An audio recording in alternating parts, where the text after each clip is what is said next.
Right. So I had basically a standing invite. If somebody really just wants to talk kind of nitty gritty stuff about CV this, CV that, CV interaction, game stuff, blah blah blah, that I'm more than happy to talk about it. And I'm happy to talk about it on stream. So I may end up looking stupid. I might be talked around in circles or something. But it's really more for just learning. So Tech Geek said, "Hey, that sounds pretty cool. I love debate stuff. I'm not a debate trained individual, but I went to school for philosophy and stuff, so I like to talk about things. So I'm up for it. And let me Yeah. change the screen. Let me change the title of the thingy. Uh, what would I title this? I guess I'll title it. There's a title that I've always wanted to do. Like if I ever made a show called The Balancing Act. How to do whatever. CVDD interaction discussion. Sure. So I'll update my little stream title thing, and I'll let you have the floor as far as what you want to talk about. Yeah, I mean, I thought it'd be a kind of a great talk because I mean, we've seen it in your chat, we've seen it in my chat, it everywhere. You go to World Warships, there's probably going to be the infamous AA debate. You have the people on both sides. You got the people that, oh, I see a CV player, I just report them to people like you who understand how this stuff works and kind of put a little bit more thought behind it. So that's Sure. kind of why I thought this would be a great chat to have with you because as a CV main, you get to see kind of a different view and kind of get a different kind of, I don't know, internal picture or dialogue built up because of, well, you being a CV. You get to see it. You get to kind of see the interactions of what you lose.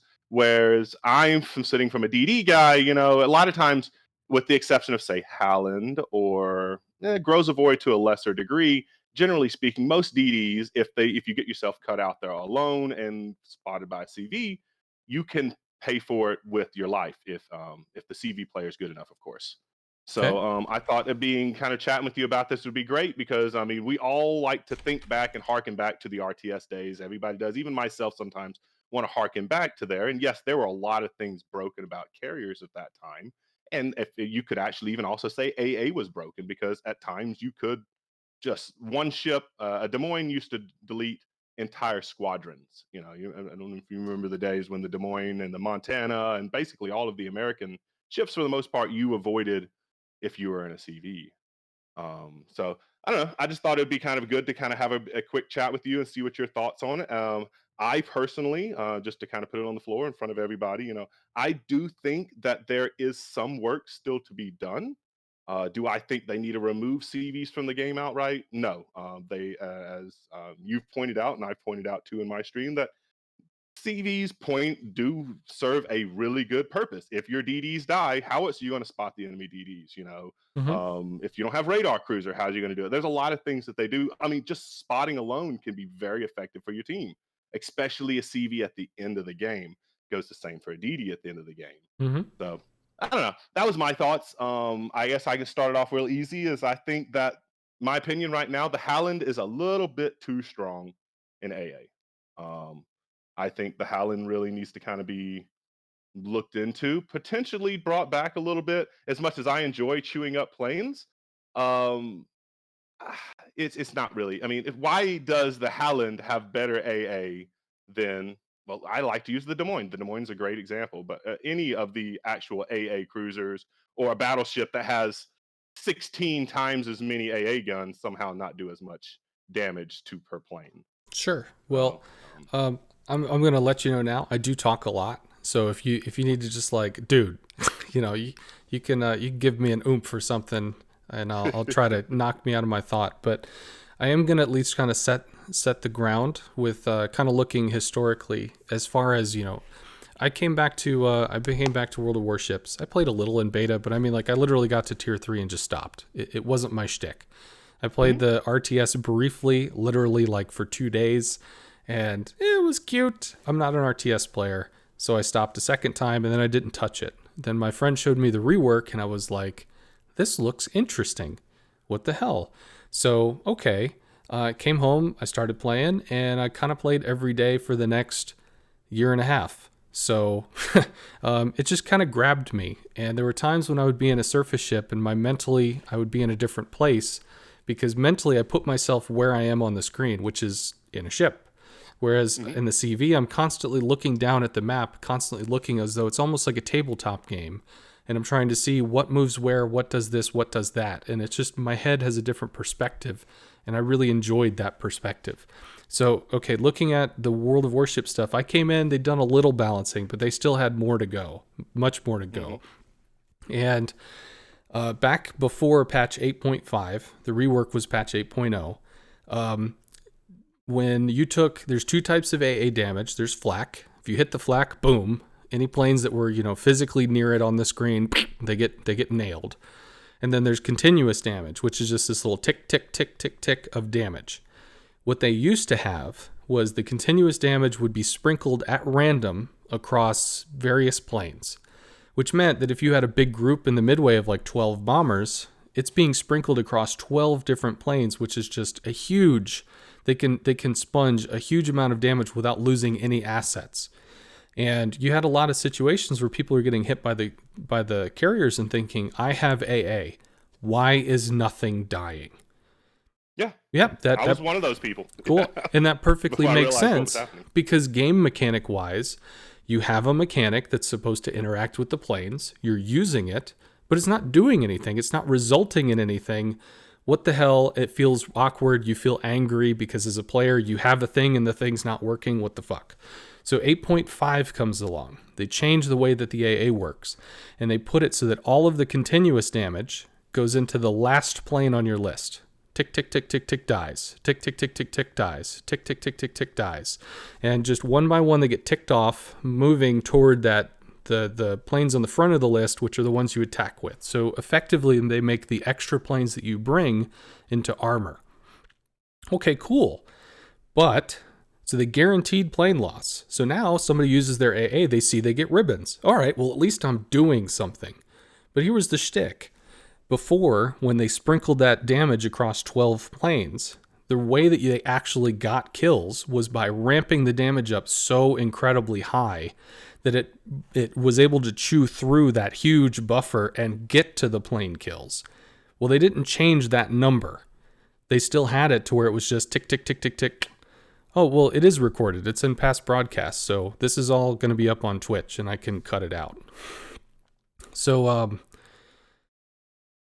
so then you had a Minotaur that could do like 16 to 1800 damage a second, along with having 16 flak puffs on its own, because again, the damage assortment was just horrifying, that you just watch planes pop like little firecrackers, and they wouldn't do anything against a single ship. Okay, moving forward a little more, the devs were like, hey, we changed the AAs, this is going to be amazing. They streamed it or something on Twitch, and they just got slaughtered, because the planes just died. And I didn't see it. I heard about it. I'm assuming they felt like, oh my God, what is this? Okay, back to the drawing board. They changed priority sectors. So they did two things with that. One is people on the forum said, I want manual control of my AA. I want to feel like I can shoot down the planes. Well, realistically, the game is already busy enough, especially for newer players, just trying to angle, trying to figure out where to shoot. Oh shit, there's shells over there. All sorts of stuff is going on. Trying to actually stop and fucking play a mini game where you shoot down planes, it's just too much. So they changed priority sector into this thing where you look at the plane and you do some damage, and there's a little extra bonus AA for a little bit, and then it just kind of automates after that. So you hit your little button and you go back to playing the surface ship game, because there's one carrier and there's 11 enemy surface ships. There's a lot more of them than there are planes. But when they changed this, they added absolute concrete damage to the priority sector pew. And they basically pulled back all of the AA on all the existing ships. And I'm assuming rather than individually figure the crap out for each and every ship, they just basically chopped it in half. It was a global nerf. That's exactly what they did. Whap. So you get some damage from the pew, and then you've got basically half as what you had. So before, when the Des Moines used to be like, oh, Jesus, I don't want to go near that. Well, now you need 2 Des Moines to be an, oh, Jesus, I don't want to go near that, to be what it used to be. So Hmm. moving forward to present day, that's pretty much the last thing that I think really comes into this discussion as far as the current game mechanics. And now that we've set that stage, what was your point again? Or what was the question? Well, I mean, there's tons of points and tons of questions. My major point, at least in my opinion, is that I think they should go back through and redo AA. I don't think it needs to be a lot. 2, 3% is really a huge thing. When you're already losing maybe a plane or two per run, depending on which ships you're going, I think Mm-hmm. 2 or 3% is nice. One of the bigger things that's kind of interesting about carriers, at least from my point of view, that you see most other ships in the game, there is a kind of um, a thing that you can do against, say, so like if I'm going against radar cruisers, I can stay out of their range. I can kind of counter them. I can try to torpedo them at range. Torpedoes are very easy to dodge because me and that interaction with him are in a one-to-one. Like I'm controlling my ship, he's controlling his ship. So that cruiser or that battleship that I shoot torpedoes at can of course use WSD hacks. If he's smart, he's going to accelerate, he's going to turn, he's going to decelerate, he's going to kind of change his position and not sail in a straight line, making it much, much more difficult from a DD. Whereas with a CV, generally speaking, the interaction that most people have with a CV is an automated process, with the exception of you selecting your priority sector. The rest of it's completely automated. You have no real, like, it's not like I'm aiming those AA guns and I have some type of way of my skill changing the interaction of that fight. You know what I'm saying? So, I mean, yes, to a degree. All right, let me play devil's advocate real quick on myself by saying that yes, a ship should be maneuvering. If you see torpedo bombers come in, maybe face the torpedoes. You know what I'm saying? If you got rocket planes, maybe face them, or bomber turn horizontal to it. Some of that. But generally speaking, your AA is an automated process, which makes it feel less skilled from the surface ship, Mm-hmm. because the surface ship themselves, with the exception of turning and setting their priority sector, is really at the mercy. I mean, that then you're really just praying that the CV player maybe doesn't have as good of shot as you do. Maybe they're going to overshoot, they're going to go too soon, shoot their rockets past you or something like that. Well, So here's what that's I would kind of my thought process. here's Yeah. what I would say is you have to ask yourself, what is the AA mechanic? What does it do? And I think there's a lot of confusion about this because in the past, the AA in the game, well, it shot down planes and they died and they didn't shoot me back. Awesome. But you have to look at this from a game designer player point of view. The Hmm. player in the old times, they had like 3 or 4 puppets that they can make their puppets dance across the screen. And if like one of their little puppet squadrons gets blapped by a Des Moines, well, they still have other puppets to play with. True. Now, this is an attrition based game, so when you take damage, the damage sticks. You might be able to heal Hmm. some of it, but that's a consumable, and losing the consumable sticks. All of this stuff, it's slow attrition. Well, yes, in the old RTS carriers, you might have 40 planes, and when you lose them all, eventually, shit, you don't have any more. But Hmm. you have to get there, and during that time, you can play with your little dolls, doing your thing. And again, if some really strong A happens to clap one of them, you still have other things to play with until you run out of health, you run out of planes, you run out of whatever. Well, in this current version, the only player interaction you have is you flying a little single squadron of planes to go do something. Which True. means if you start walking into situations where you have AA that just kills all the planes, done. Yeah. Immunity field, go fuck yourself, finished. Then you start having an interaction where the player, kind of like before with the surface ship, they're shooting into the planes and they don't see anything fucking happening. Well, here you are, you're queuing up into a battle and you literally can't do anything. You can't affect anything. You can't get close to anything. You can't do anything other than fly in a circle and maybe spot or something. And even then, do you necessarily feel like you're fitting the fantasy for the game? So Yeah. from a game design perspective, you have to look at it as this player has one tool, and that's going to be the planes. So those planes have to get through to do something. It doesn't have to be a lot. It can be really low damage, and in some cases it really is. But they have to be able to do something, but it doesn't mean that they have to be able to do it easily. So AA is not designed to stop the player, the CV player, from committing a strike or doing damage or threatening something. AA is designed to make it cost. It's designed to enforce attrition into their gameplay. So you come out with your 9 planes. And if you attack a single ship, a ship all by itself, that ship might kill 1 plane every time you attack it. So you come in with your 9 planes, you lose 1. And then you shoot with 3. Now you're to 5 planes. You spin right around, and while you're coming back in, you lose 1 plane. And then you shoot with your 3. Now you're down to 1. Well, you can't turn around and strike again because you'll just lose the 1 plane. So what if you put 2 ships together, and each of them shoot down 1 plane? Well, you come in and you lose your 2, then you shoot.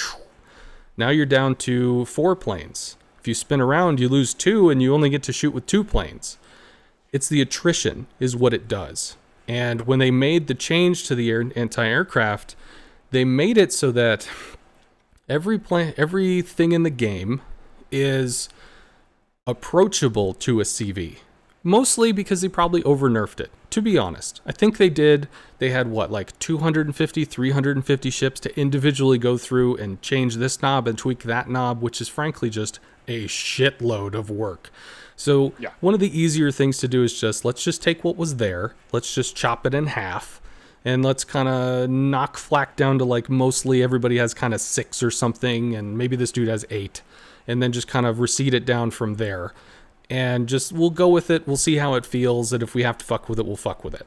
Cool. Well, they did that. And now that they've had that, as they introduce new ships to the game, like the Holland, they can know what does having this, halved AA do? Let's go hard with this. Let's go hard with the Holland. Let's make this just strong, which is what they did. And you also have to look at it. I'm sorry, I'm talking a lot, but if you look at it from a game design perspective, everything has strengths and everything has weaknesses. Okay, well, what are the strengths of the Holland? Its guns aren't amazing. Okay, but they're good at setting fires, and they're good at being a constant barrage. Okay, its torps aren't amazing, but they're consistent, so they're kind of consistent at setting floods.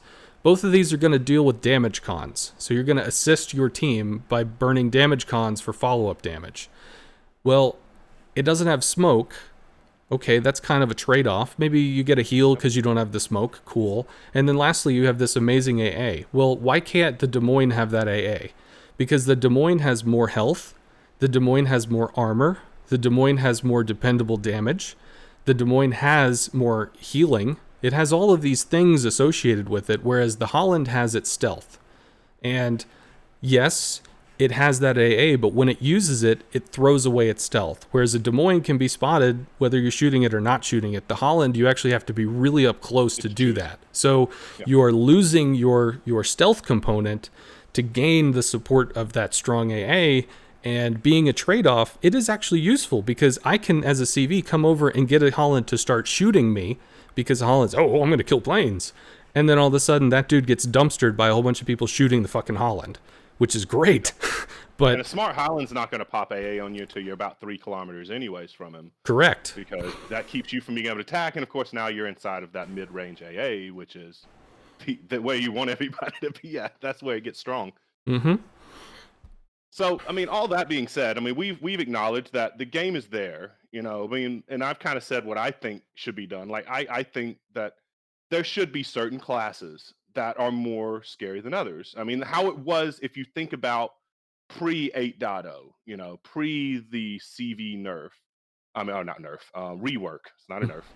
I don't want to call it a nerf. It's not a nerf. It actually was a great thing. Let's be honest. CVs are much more fun to play, much more approachable. And in all honesty, it is nice not to have a CV out there with 3 to 6 squadrons of planes running around, spotting you. I don't know how many people in yours remember cross drops. That was a nightmare for a long time there, even with good AA, even with the old AA. You used to have it where a good CV player will drop on you and drop cross so close there is no possible way for you to miss them. Yeah, I've seen that on YouTube. That was crazy. Where like destroyer just you die.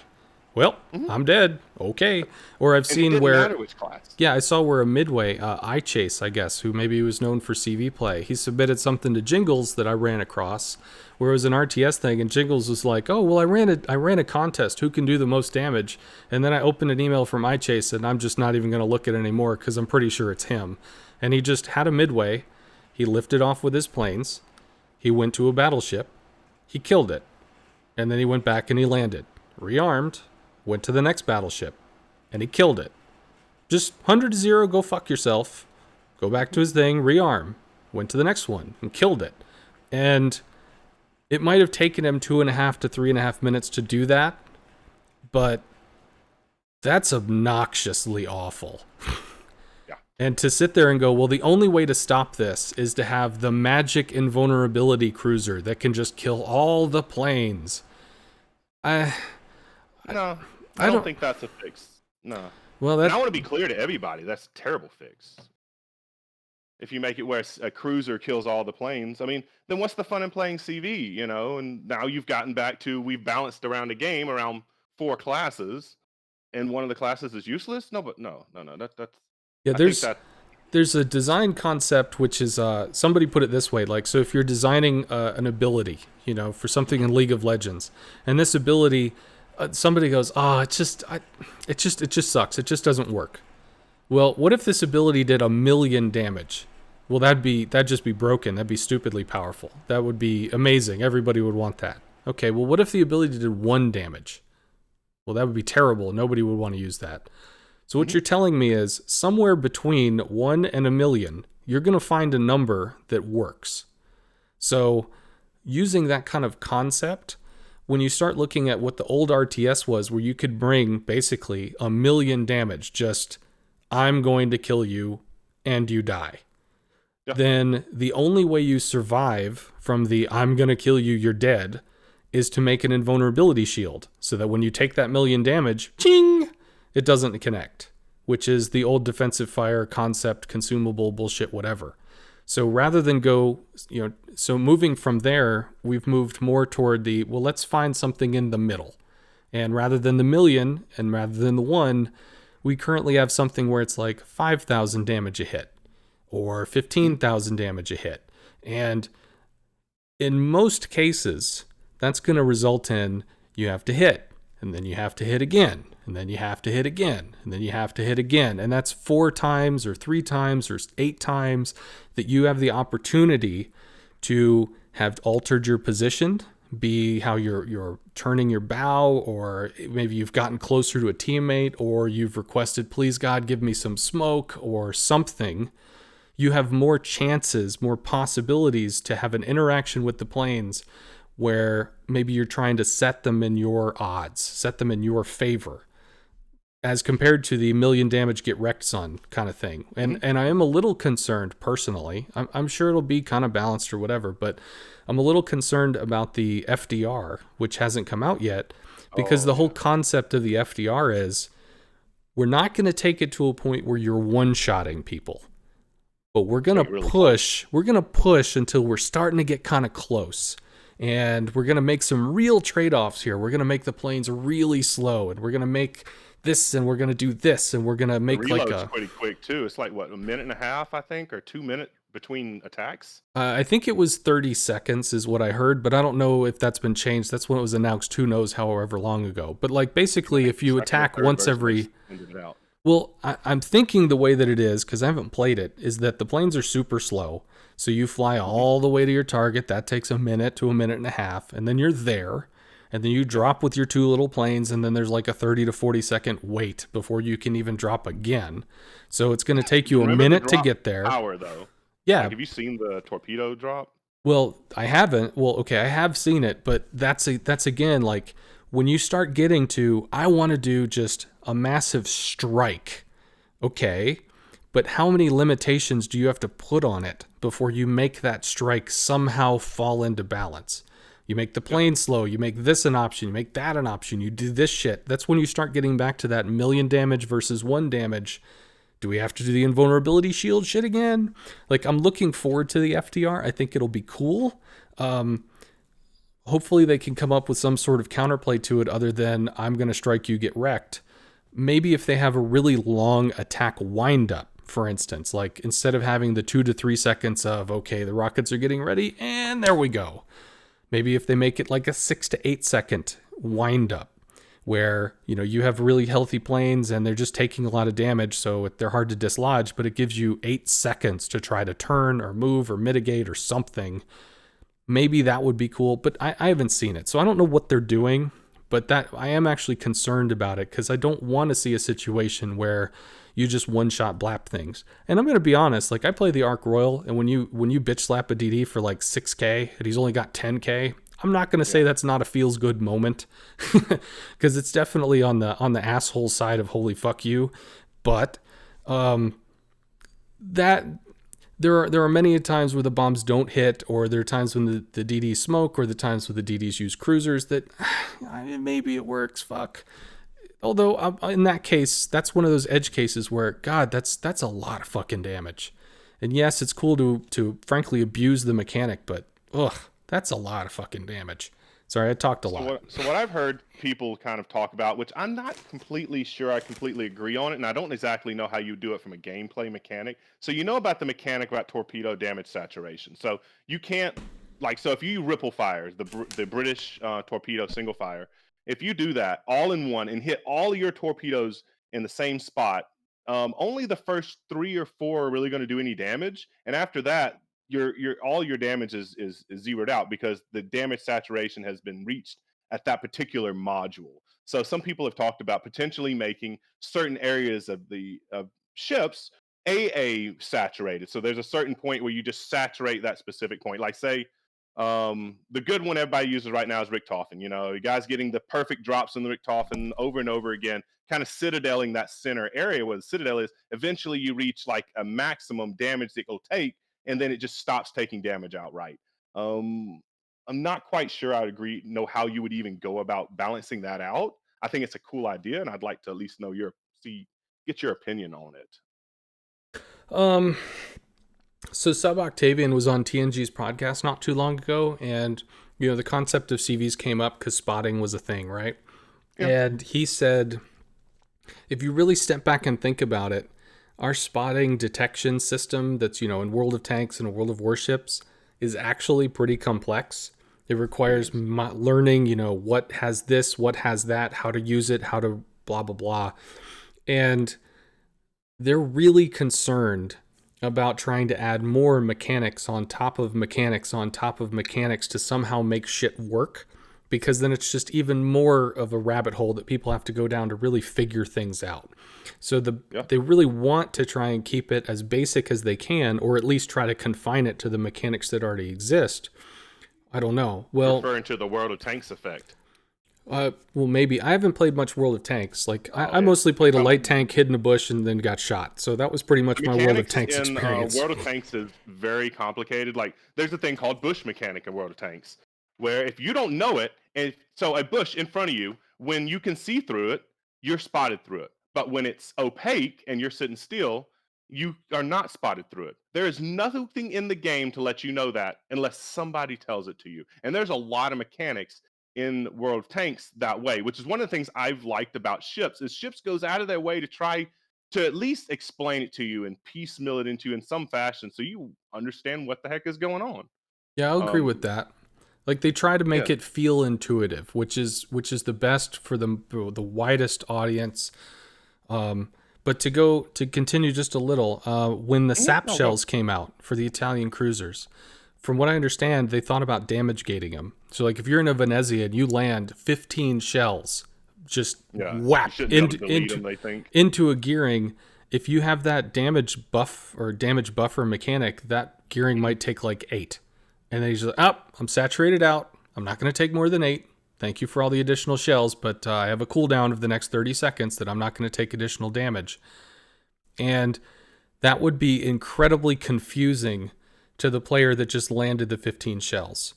Now you could Yeah, change it to where like, well, the first 4,000 damage is just straight, and then the next 4,000 damage it kind of like it comes in maybe piecemeal. Each half the damage is halved, and then after that 8,000 it's like a quarter of it comes through. So it just kind of like trails off to be what it is. And you could do that, which again would be confusing, but at least, the more you land, the higher the number is, right? So you could do something like that with AA damage. But at the same time, I'd like to point out when it comes to CV damage, I average, you know, Playing games, I could do as little as 60, I could do as much as 240. But so can a surface ship. True. Yeah. So is it really that much different when the damage is coming from the unstoppable flank, which is stoppable by smoke, by grouping, by using specific mechanics to deny attacks. Like being next to an island makes you vulnerable to bombing, but it makes you very hard to torp because you're too close to the island, so you can't torp from that direction. You have to find a different direction, and other various things. Like, is it really? Is it? I know it feels different. I get that, but functionally, is it that big of a difference? Between you talking about surface ship interaction with a CV compared to surface ship interaction. To like, how do I put this? So there's a conqueror, and the conqueror's chucking HE at you. Yeah. You have armor, but who gives a shit? It's HE. If it hits you, you get hurt. So HE does have damage saturation to it, though. There is a certain point that he can hit a certain area of the ship, and it slowly drops damage over time, which you actually see with HE bombs. That is true. With HE bombs and rockets, they do have the saturation mechanic just as normal. Yeah, that's right. You brought up the Citadel for the MVR. Well, here's what I think to that. The MVR, again, if we look at, what are its strengths, what are its weaknesses, it is incredibly weak against DDs. Incredibly weak, to the point, actually, that the player base is still confused about this. I think people don't realize that. No, it's still strong. They don't, because they sit there kind of waiting like, okay, there's a DD out there. CV, when are you going to deal with this? Well, it turns out I kind of can't. You're going to have to step up on this. But you can't. You can clean up, but yeah, you're not going to. Well, it's like I can light this guy, and hey, he's here. Why don't you make a play on this dude? Or maybe I can throw a torp at him that he'll dodge while you make a play on this dude. But if the surface ship doesn't make the play, fuck. It's time wasted. It's planes wasted. There's nothing that results out of it, and it's really frustrating. But so the Germans have their weaknesses, but they do have their strengths, and their strengths being Citadel damage. One thing I do want to note, German CVs have been around for maybe 2-3 months now, something like that. Mm-hmm. And people are still learning counterplay stuff in this game that's 5 years old. So, like in this coming clan battle season, I'd already sort of thought, are we going to see a lot of Puerto Rico? Yeah, Puerto Rico's not everywhere, and it'd probably be cool if they kick it out as a coal ship or something soon, but the Puerto Rico cannot be citadeled by the MVR. So what if you put a Puerto Rico on the exposed side of like a Stalingrad, meaning that you just have this giant cock block that will slaughter every rocket plane that tries to come at the Stalin. And as long as the Stalin is kind of close to an island or some kind of whatever on its other side, well, it can't be citadeled. So you have to chew down the Puerto Rico before you get to the juicy meat of the Stalin. But that's counterplay. That's positioning. And that's also competitive play, too, though. It is. We talk about your standard average random match, and even ranked season.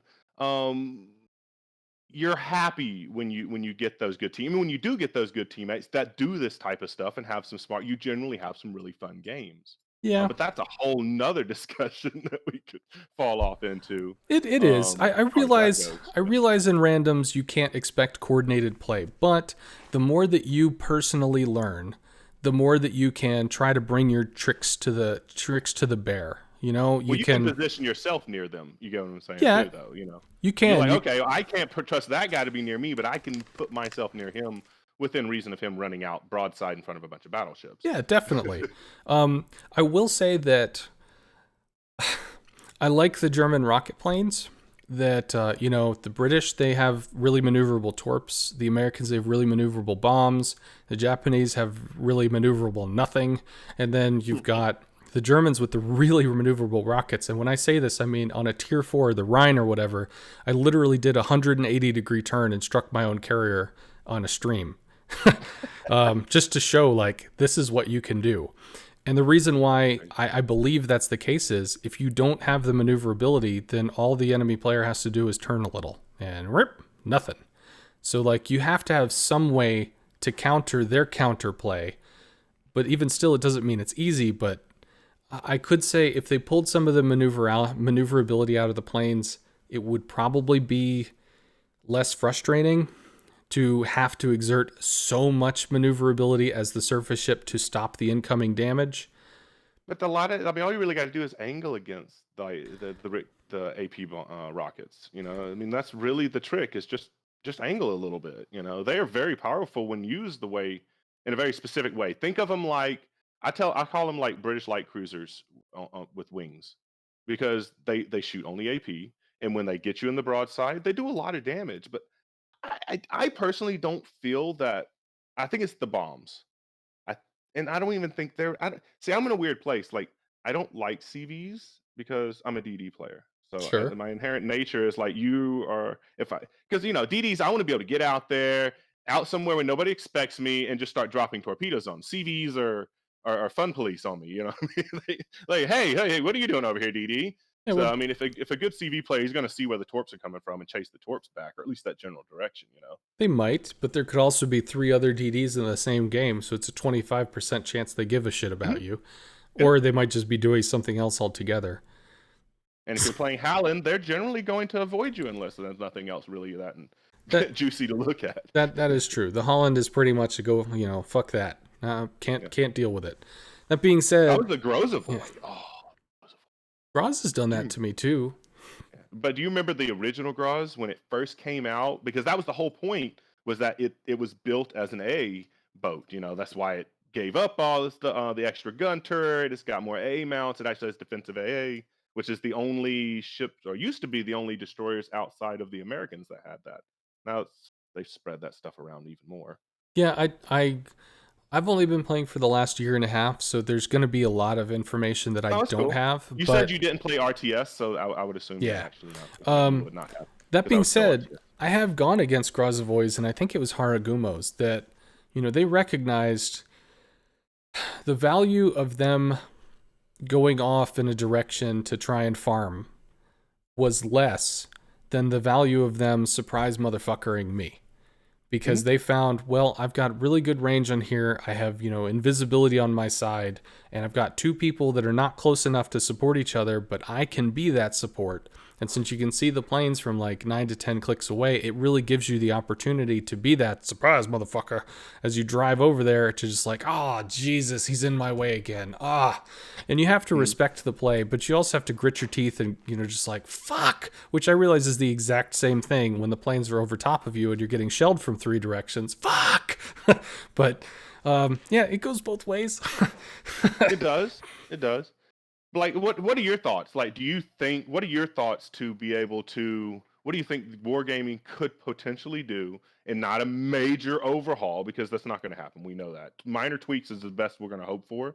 But what do you think that they could do to potentially make people less hatred of CV? I mean, I guess if that's even possible. You know, some people are just always going to hate CVs. Okay, But what so do you think? to step back in time a little, about a year ago Mhm. or something, the community coordinator, community contributors, whatever, the CC folks, got flown over to Russia so that they could have like a cool little learning session with wargaming. And they did talk about CVs, and they showed them like a graphic Hmm. where when the CVs were introduced, this is what, our mathematical data analytic metric thingy says. They have an influence of, I'm just going to bullshit a number, 92. And destroyers, with our math bullshit, is like 71. And then you have cruisers and battleships. I don't remember what they were. And one of the things they did pretty early on was they nerfed the speed of the planes. And they saw that the CVs dropped on that mathematical BS from 92 down to like 84. And the DDs jumped from 71 to like 79 or something. So they became just so much closer just by trimming off some speed. So it's the little things can add up a lot. That Yeah. being said, for the folks in the game, they might not feel like it's that different, but just the fact that statistics, the numbers are going to plan out, it was. And I have to say that a patch ago, they did a rocket change that made all the rockets go broadside, which I think was good in the sense, like we talked a little earlier, you want people to intuitively understand things. And there was enough different from each nation. This nation's rockets are this nation's rockets are that unless you played CVs, how the fuck would you know? Like, really, how the fuck would you know? Well, they changed it. Fuck it. All of it broadside. So if you're in a DD or you're in a surface ship, rockets are broadside. Don't be broadside to rockets. There you go. You're talking Done. about their horizontal dispersion that they have added to it. Well, yeah, they changed or the all of changing of the they reticles? changed all the Change. reticles, so it Oh, I got you. forces you to look for the broadside shot. Some of which got really dramatically changed. And the other thing is at the high tiers, the Hikari reticle got changed. The Audacious reticle got changed. Now I'm going to tell you, the best shot I ever got with an Audacious reticle, there was a gearing that left his AA on, and he went, "Ah, shit," and he turned it off. But I knew where he was, Mhm. so I started my attack. And I saw him, and he cut into a hard power slide, so he's going to slide all the way across the reticle, because he's just full speed into it. And I shot with a perfectly lined up shot, slammed him for 16K. That was the beginning of the match for that dude. So, hi, welcome. But they changed the reticle now that it has to be broadside, which means I can't shoot from any direction anymore. I have to pick a specific line on a DD that I can't see, unless he puts up his AA. Okay, well, I can see him now, but he can still turn because it takes me 7 seconds to dial in this shot. And if he turns, instead of doing 7 to 9K, I'm gonna do like 2. And I realize, hey, I don't want to get hit for 2,000 damage. Fuck you. Sure, but it's a fuck of a lot less than 8,000 damage. That's the difference between 4 strikes and 1. Like that's minutes of difference in CV world. So I don't think people have really recognized just how much carriers have been gutted in terms of their DD interaction. Now that's not to say that you don't have DDs that are just like, huh? They're planes? Wham! There's half his health. Yeah. Sure, they're going to be dudes that just coast in a line waiting to get gaped. But to the folks that have been playing, I've seen a lot more DDs playing appropriately, showing me the nose, maneuvering this, whatever, and it's just like, God, this is going to take so much time. Can anybody shoot this bitch? No. Fuck it, I've got other things to do. You know where he is, y'all figure it out, and you try to go somewhere else to impact a different place, because the amount of time you have to dump into trying to deal with a DD is miserable. The Enterprise didn't really get nerfed, so that one is still extremely capable at removing DDs. Obviously, the Arc Royal we talked about earlier, that one's just like, Mhm. that's just monstrously wow. But all of the other carriers got neutered. Some a little less than others, but all of them got neutered to counterplay reasons, which is great. Being neutered in general, just go fuck yourself, you do less now, that's not cool. But you're going to do something, you have a way to make it work, but the enemy can counterplay it. That I can respect. It can be maddening, but I can respect it because it means you both have a job to do, and you could do the best you can, and they could do the best they can, and whoever did the best job wins. I think that's fair. Yeah. I think So yeah, it I don't. really I should don't. come down to you how you play and Yeah. I how you don't. use the chip that you have. I don't think people have figured that out yet. But at the same time, I mean, I are you in ranked? Do you do ranked yet? Yeah, I tend to I rank out at rank 10 now. Let me be honest. I don't deal with some of the savior star stuff at the lower ranks, but Sure. Okay. I Well, do. that Yeah. that's cool. I would love to hear from DD players that are like that they're in that higher bracket, that 10 to 6 or 5 to 1. You know, Hmm. I already know that, yeah, I got bitch slapped by a CV. Yeah, I got spotted by a CV. Sure, I'm gonna hear that. That's definitely a thing that's gonna happen. But did you get wrecked by a CV in the way that you used to? Now maybe you got hit with midway bombs or something, and frankly, that's just super RNG bullshit. But did you get wrecked in the way that you used to? And I'm fairly sure the answer is going to be no. The CV mostly focused on other people. I mean, he lit me, but Depends on what ship. I find myself in the Z52 to be much more attuned to getting CV attention than my Howland. Like I play that's one of the reasons I think a lot of people play the Howland now because it's a lot like several other ships in the game that just don't really care what you play against. You as long as you know the way you should play, and that's kind of it. Smoke DDs are kind of a lot in that way because yeah, you're just sitting there and smoke. So I mean, CV's coming, pop your smoke, and ah, I don't know, a good CV player because I'm not even a good CV player, and I can still generally hit a DD that tries to instantly go into smoke. Um, well, but I don't know. yeah, there is a bit to that. I don't think DDs quite understand. There's a rendering delay where if you pop over an island and you're trying to shoot a ship, you can literally be able to read the nameplate on the ship you're that close to it while it's shooting you in the face with loud explosive guns. But for that first 1.5 seconds, the game doesn't render it for you. So Yeah. that's cool. And just on the inverse of that, once you go dark in that smoke, okay, I'm in smoke now, fuck off. There's like a 1.5 second delay where the game leaves you rendered before it does a detection check, and then you disappear. Yeah. And there's so many DDs that don't seem to understand that, where they see a plane, I popped smoke, cool, I'm good. No. You let the CV see you, so because he sees you, there's going to be a 1.5 seconds before you disappear off his screen, and even though you're in smoke, he's still going to know where you are to make the drop. And I think that surprises more people than it should. But at the same time, like we had that talk earlier about the whole like detection mechanics, they're really scared about making the mechanics super whatever. I'm guessing that's part of the detection mechanics where it does like a check every 1.5 seconds. Are you lit? Are you not lit? Are you lit? Are you not lit? I don't know. I think a lot of that also checks in on your check-in frame, with something to do with frame rate. Because I was watching a couple of streams the other day, and I think even Notzer did a video on it. Was talking about how frame rate of your monitor that naturally that you run the game at seems to affect how often you update, whether you see or don't see something on your end of the game. It seems to be client side Could where it be. does Could that be like calculation. it could be that the programming has like every 300 frames or something, you do a check. Your computer Yeah. tries like a call to the server. What do I see? What do I see? What do I see? So it doesn't do it all the time. It just does it every X amount of seconds, and it, I don't know, gets a yay or nay maybe. I don't know. That's potentially. It's got to probably just look for that detection. There's a 20-second detection window. Are they still detected? Have they fired their gun? And I mean, that's a pretty quick check just from point to point. Even servers should be able to have that information. All right. Well, let me take this in a different way. So you asked me, what do you think you could do to fix it? And Yeah. I'm going to be honest. Or I mean, do you even think it's broken? I mean, I guess I should preface it at that too. Well, I guess then that's a two-part answer. But I want to, before I do this, I am not somebody that invents something from nothing. That's not my shtick.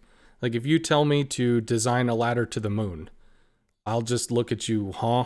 Whereas there are other people who'll be like, fuck man, I'll figure it out. And they'll just, start and throw a bunch of shit at it and see what happens. Me, no. I will lock up and freeze and panic because I don't know what to do. How do you even begin to start this bullshit?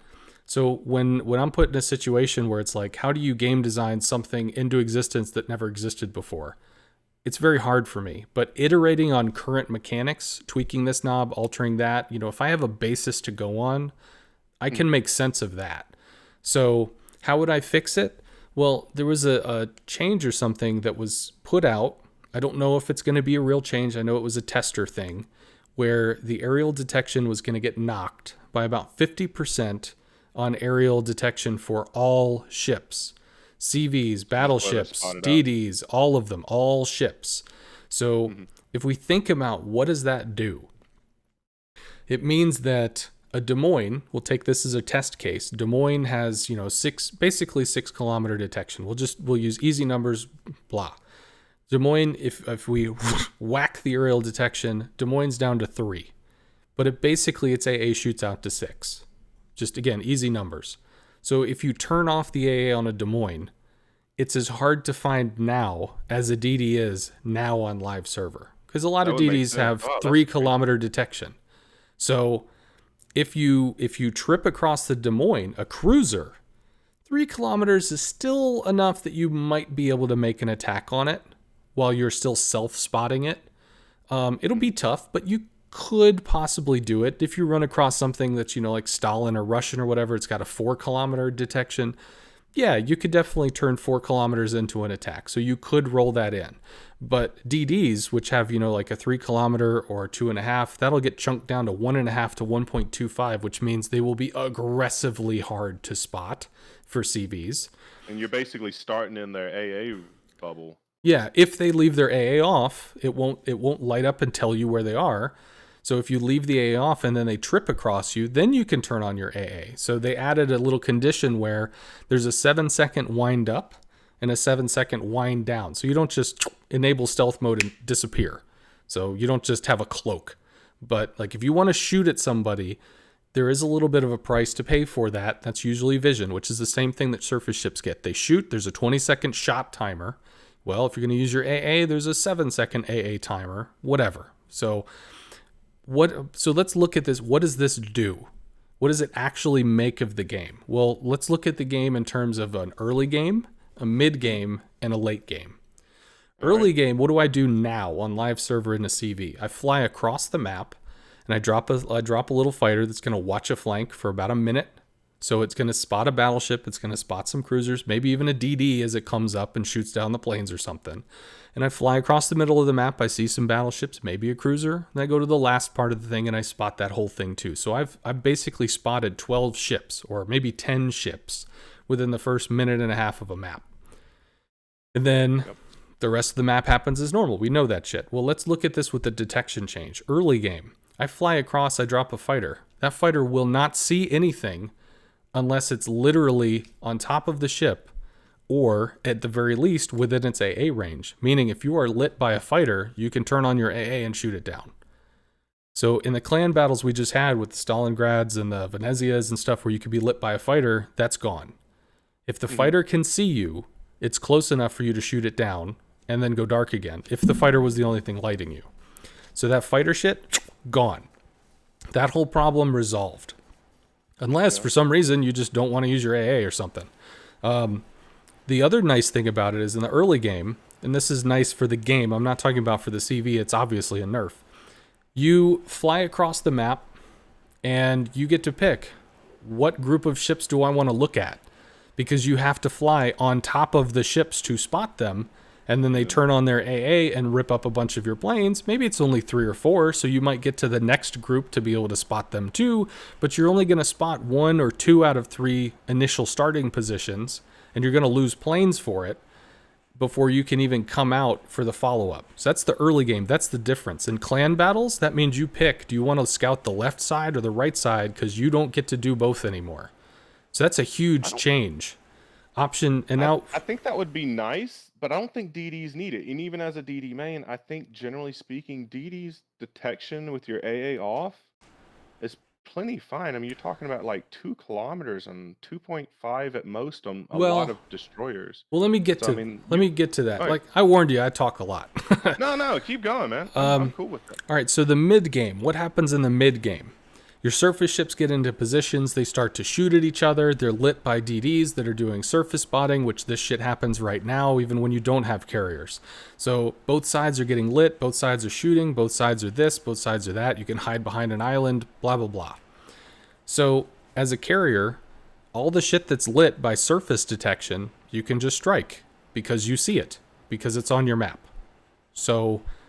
mid-game is going to feel almost like nothing is different. The difference will be if somebody is using island cover to shoot over or something, you might be able to spot them aerially if their AA is on, or if you get aggressively close. I don't know if they'll like add a firing aerial detection bloom or something, but it does allow more sneaky deceptive play unless you literally get your planes in there. So that's a small difference, but the mid-game for the most part isn't going to be different at all. You're going to see the targets that your surface ships see, and you're going to assist on whatever the focus target is. And then for the late game, when you start having ships that just get their ass kicked and they're trying to run to the edge of the map so they can heal or they can disengage or they can whatever, they turn off their AA, they stop shooting, they go dark. And it's much harder for you as a CV to light them for the team to finish the kill, or even for you to find them to then finish the kill yourself. Not that you can't do it, but it's harder. And then, of course, while you're trying to do it, they could turn on their AA, so at least they have that back and forth interaction while you're trying to do the thing. And of course, it gives most ships a reason to ever hit the P key. And I mean, let's just be honest. Well, yes, and it definitely gives people a reason to hit the P key.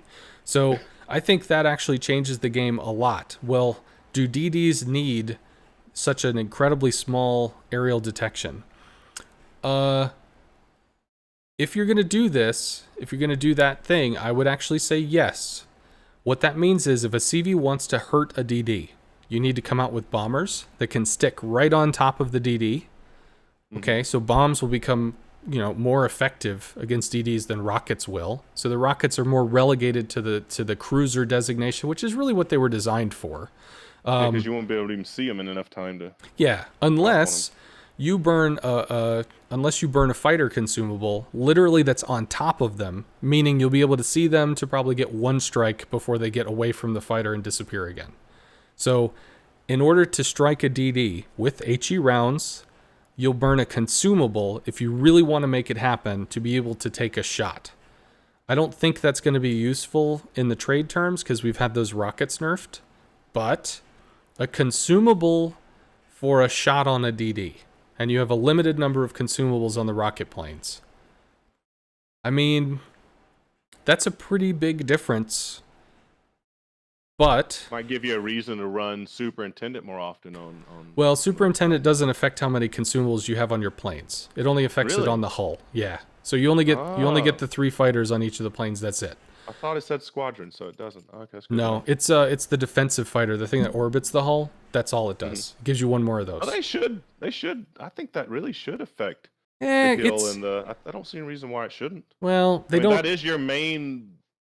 They're force strong. of fire? They're strong enough as it is. I mean, they don't Alright, really need to be buffed technically, but You're right. what I'm trying to say is, if you're trying to hit a DD and you the CV, only you, not anybody else, just you, not radar, not another person brawling with it, just you, is burning a cooldown good at, like, is that impactful enough that you get a single strike on a DD before he gets the fuck out?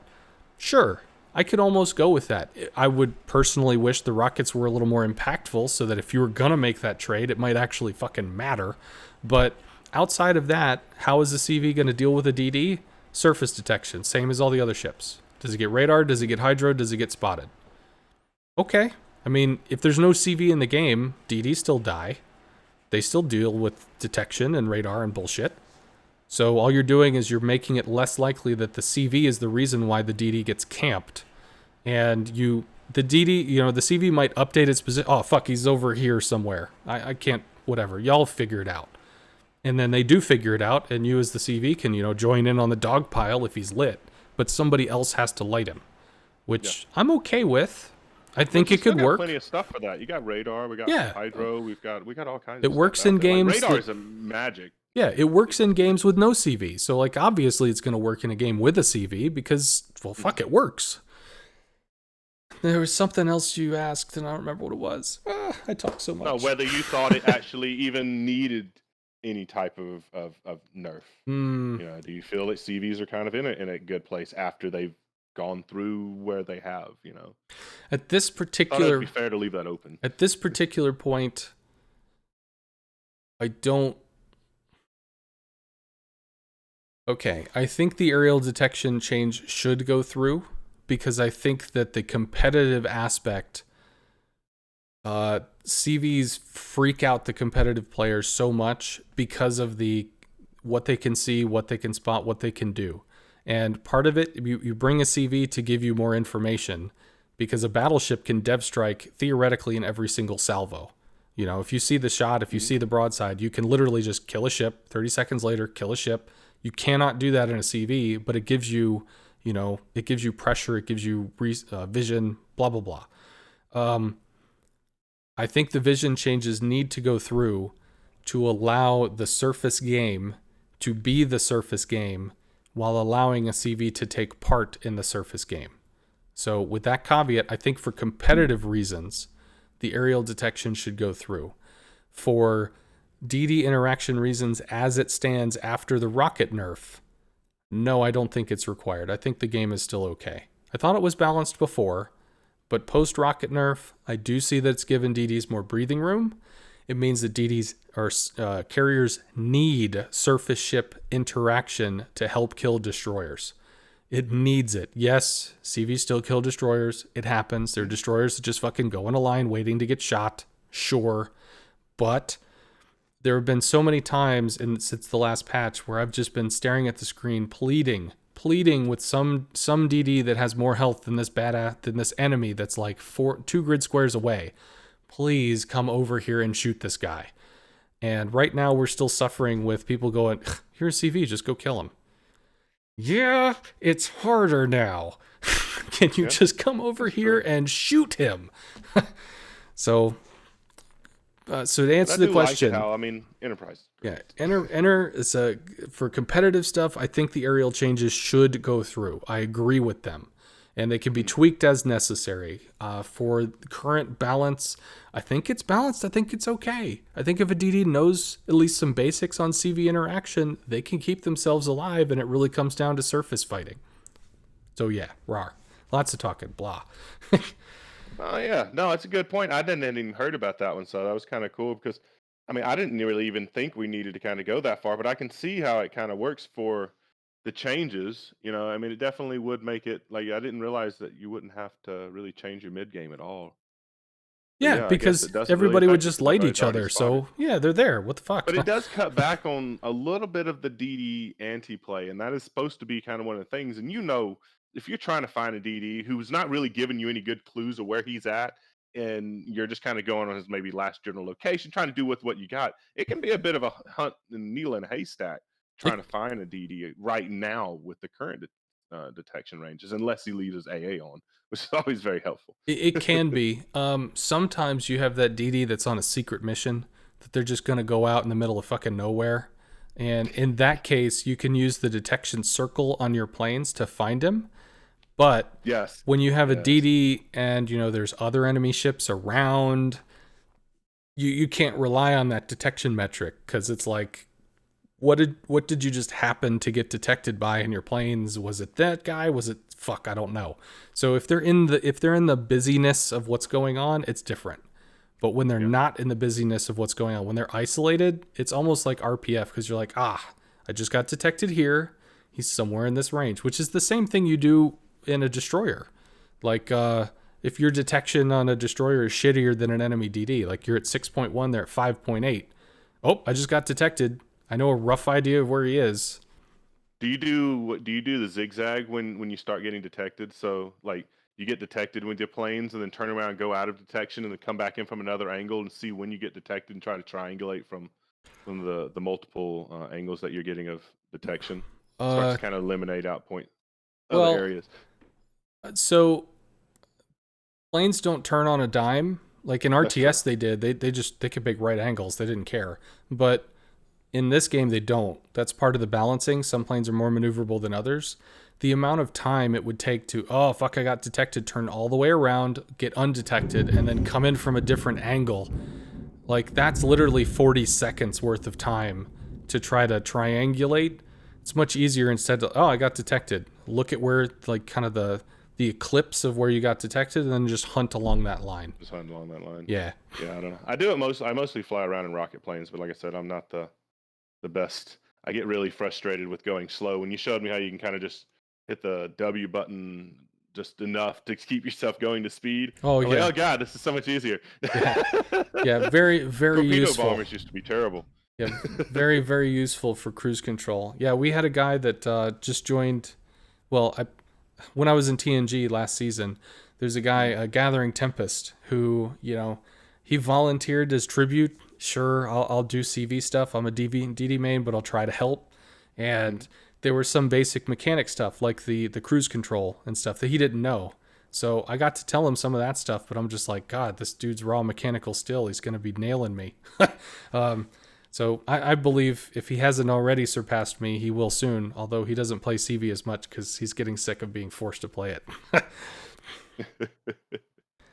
It can be. I mean, it's just like any ship line. Like I don't know. Like it's hard to play too much of the same So ships. let me ask you, as a DD Hmm. guy, what do you, if you have frustration with CVs, what do you feel that CVs do to you that makes your game get put in a situation that it's not fun, it's not playable, it's rage inducing? What are the interactions you have as a DD that are just problems?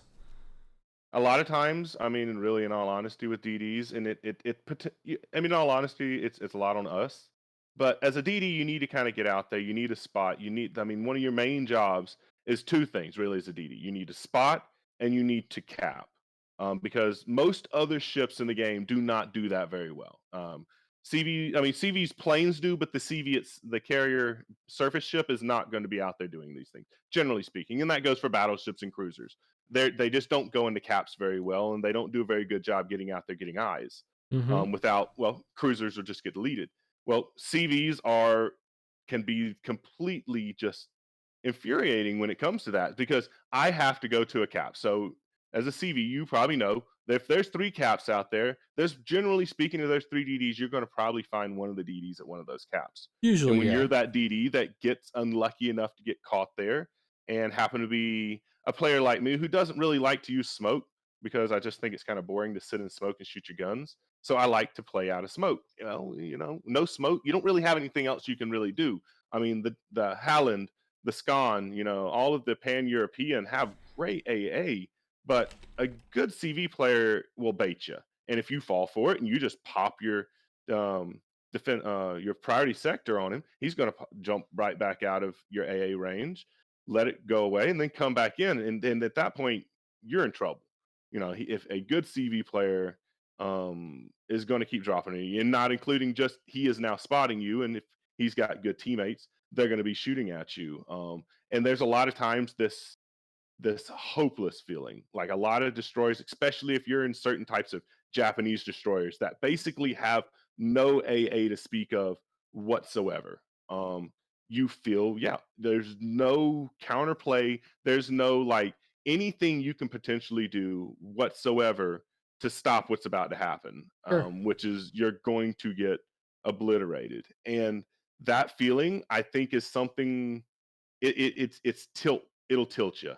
And yeah, that I think that is really in the key point where your average destroyer, and I know from time to time I catch myself in a situation, especially competitively, ranked will really get you. You're trying to get that one last star. You're playing it the best you possibly can. Somebody has to go get that cap, you know. And the CV, of course, plays fun police on you and comes in there and does what a good CV should do in ranked and says, no, no, no, no, you're not capping this. And at that point, unless you are a smoke destroyer, and you hope that he doesn't just hang out there above you with at least a fighter plane, then you're pretty much SOL.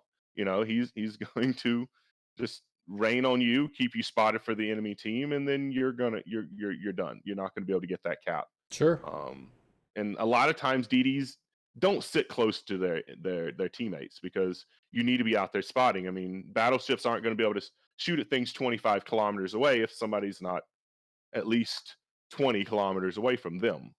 So you're outside of their AA bubble. So I, as a DD, that's the main frustration I think a lot of them feel. But it is also part of the thing that, yeah, you're there to balance us. But like a cruiser, I can at least shoot torpedoes at him, or at least shoot guns and get a little bit of chip damage on a Des Moines sometimes, who's caught me out in radar. Whereas generally speaking, a carrier that I can shoot down your planes, you're not really gonna miss those planes. There's Well, no depends on real the thing I can CV. do to you.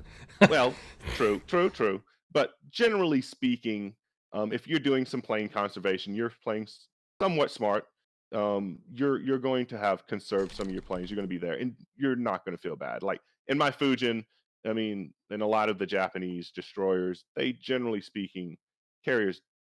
I mean, I don't. You tell me if I'm wrong, but I don't feel like you guys really are scared of a lot of the Japanese destroyers because, with the exception of the gunboat line, they don't have all that good AA. Some of them have like 1.5 kilometer AA range. Yeah, it's I can tell you that as a carrier guy, yeah, I'm not really afraid of any Japanese CVs that I can think of. I know like the Haragumo is gonna be an ass kicker, the Akazuki is gonna be an ass kicker. So some of them, yeah, that they're not a joke, but Yeah. most of them, nah, not too very scared. Um, I just want to make a point. Well, okay, so first a comparison. I have played many matches in a battleship where I get detected and I know it's a fucking DD. Mhm. And I don't have any teammates that are going to give a shit.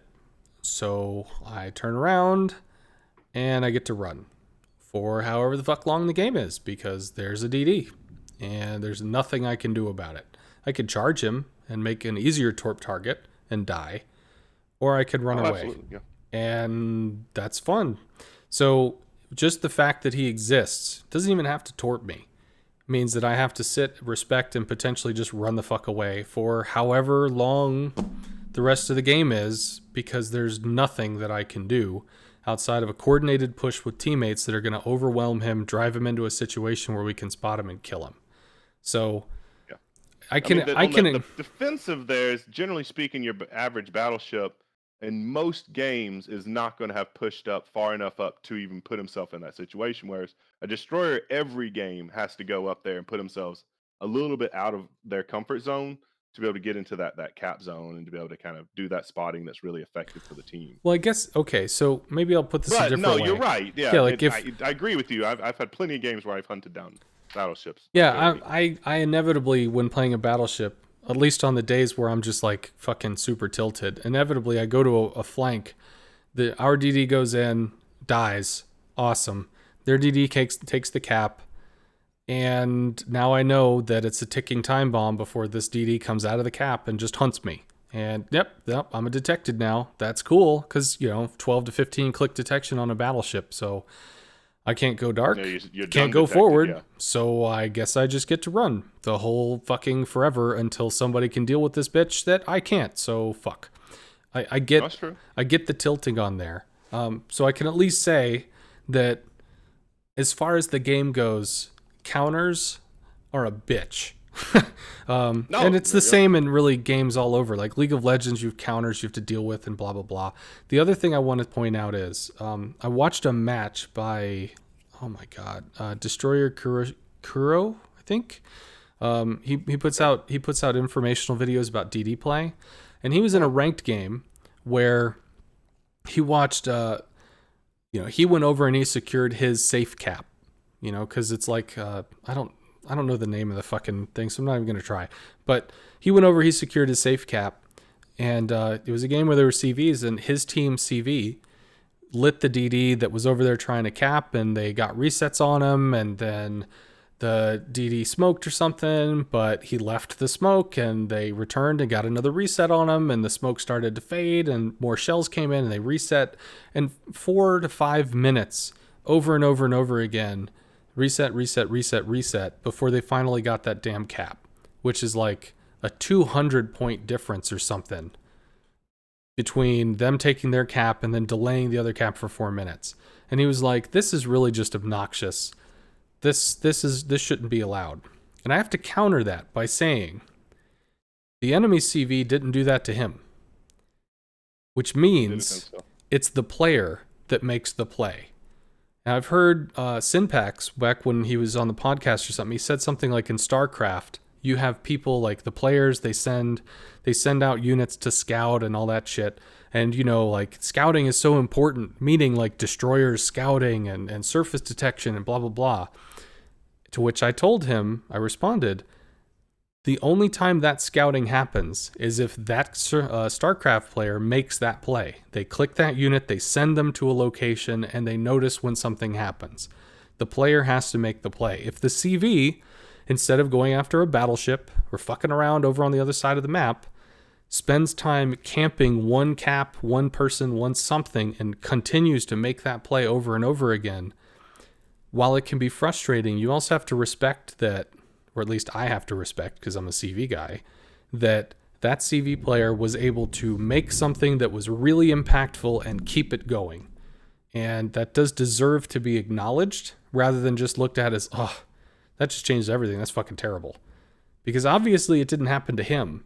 It's not that there weren't options. The DD in that instance had smoke. He could have smoked earlier. He could have used the smoke. Like, but He didn't. yeah, like I have heard from multiple people that when you add the CV in, there are now different interactions that can be frustrating as fuck. But I still believe that the CV can only make those interactions in one place at a time, and it still takes the player being aware enough to make those interactions happen in the first place, which is the sign of a good player. And you have to respect a player that has skill. No, absolutely. And then I think that is one of the reasons why I've been super happy with the new CV rework, because it introduced of course, a much lower skill floor, but a much higher skill ceiling. Well, yeah, I would say so. At least something that's attainable for the average person. Now, of course, RTS at its full glory with hotkeys and macros is an absolute monstrosity. But I think for the average person, it was not something that was really achievable. Whereas CVs now are much more like your average ship line that you play. There are mechanics that there are. There are slight variations between the trees, but generally speaking, they they they all play generally the same way. You know, you're gonna play your CV, and I don't know where I'm going with this. My mind is going all. It's been a 12-hour day for me now. Sure. And I think we've been going for, I don't know, probably an hour and a half. When I start talking, I just time disappears. I don't know. That's why I can't play a game or do something idle in the background. That's why I just have this sitting screen of me and Port or something. I literally went into the replays folder and just started clicking through random replays from the last couple of games and Ah. started playing them again in the background. Oh, yeah. Just to have something. If I knew how to do that, man. um, all right. Well, let me But no. kick it to chat. How about we do this? Mhm. Because I think we've had a lot of back and forth, and I kind of ran out of shit, and maybe you ran out of shit. So, if chat has something specific they'd like to kick in, if anybody wants to, say something. I see Garrett said he's made this argument before, but it still doesn't hold water. If you want to explain what you mean by that, we have what is it, Jose Vrabic saying it's also fun when CVs chunk you for half of your health and you have no counter to it in a DD. Oh, that was something we haven't talked about. Um, I, The kind of the chunk damage that no. rockets So, can do. um, I believe that this game is like a tabletop game that's just in real time. You look down on it, you move your pieces, yada yada. It's a position based game.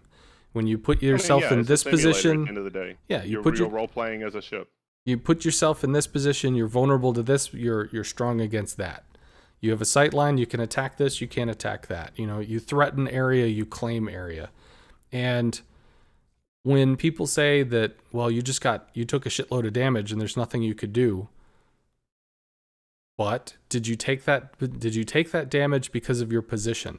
Were you in a position where you could take that damage as opposed to being in a position where you could not? So if you're in a position where you're alone, you get caught, you get shot, it hurts, you get shot multiple times because you were out there and you didn't have your smoke, or you're in a destroyer that doesn't have smoke, Mhm. you put yourself in that position. And I realized, like, well, are you telling me that I'm in an open water destroyer and I have to fucking spin around one of my cruisers because I can't wipe my own ass against a CV? Like, that's not cool. Why am I so limited? Not necessarily saying that, but you I don't know, in asymmetrical gaming, if you pick something, you are making that choice. It has its strengths and weaknesses, and you have to be able to use them. I don't know how to say that. I think some people shouldn't overcommit is my kind of thought process to that whole thing. I Okay. think some people do. So, like as a DD at the beginning, you have to go to the cap. Well, you don't have to go to the cap. Straight off the rip, full steam ahead, barreling in there. You can kind of stay back, keep your AA off. Oh, you see the CV coming, turn away, let him go do his thing, put his fighters out, go back in later.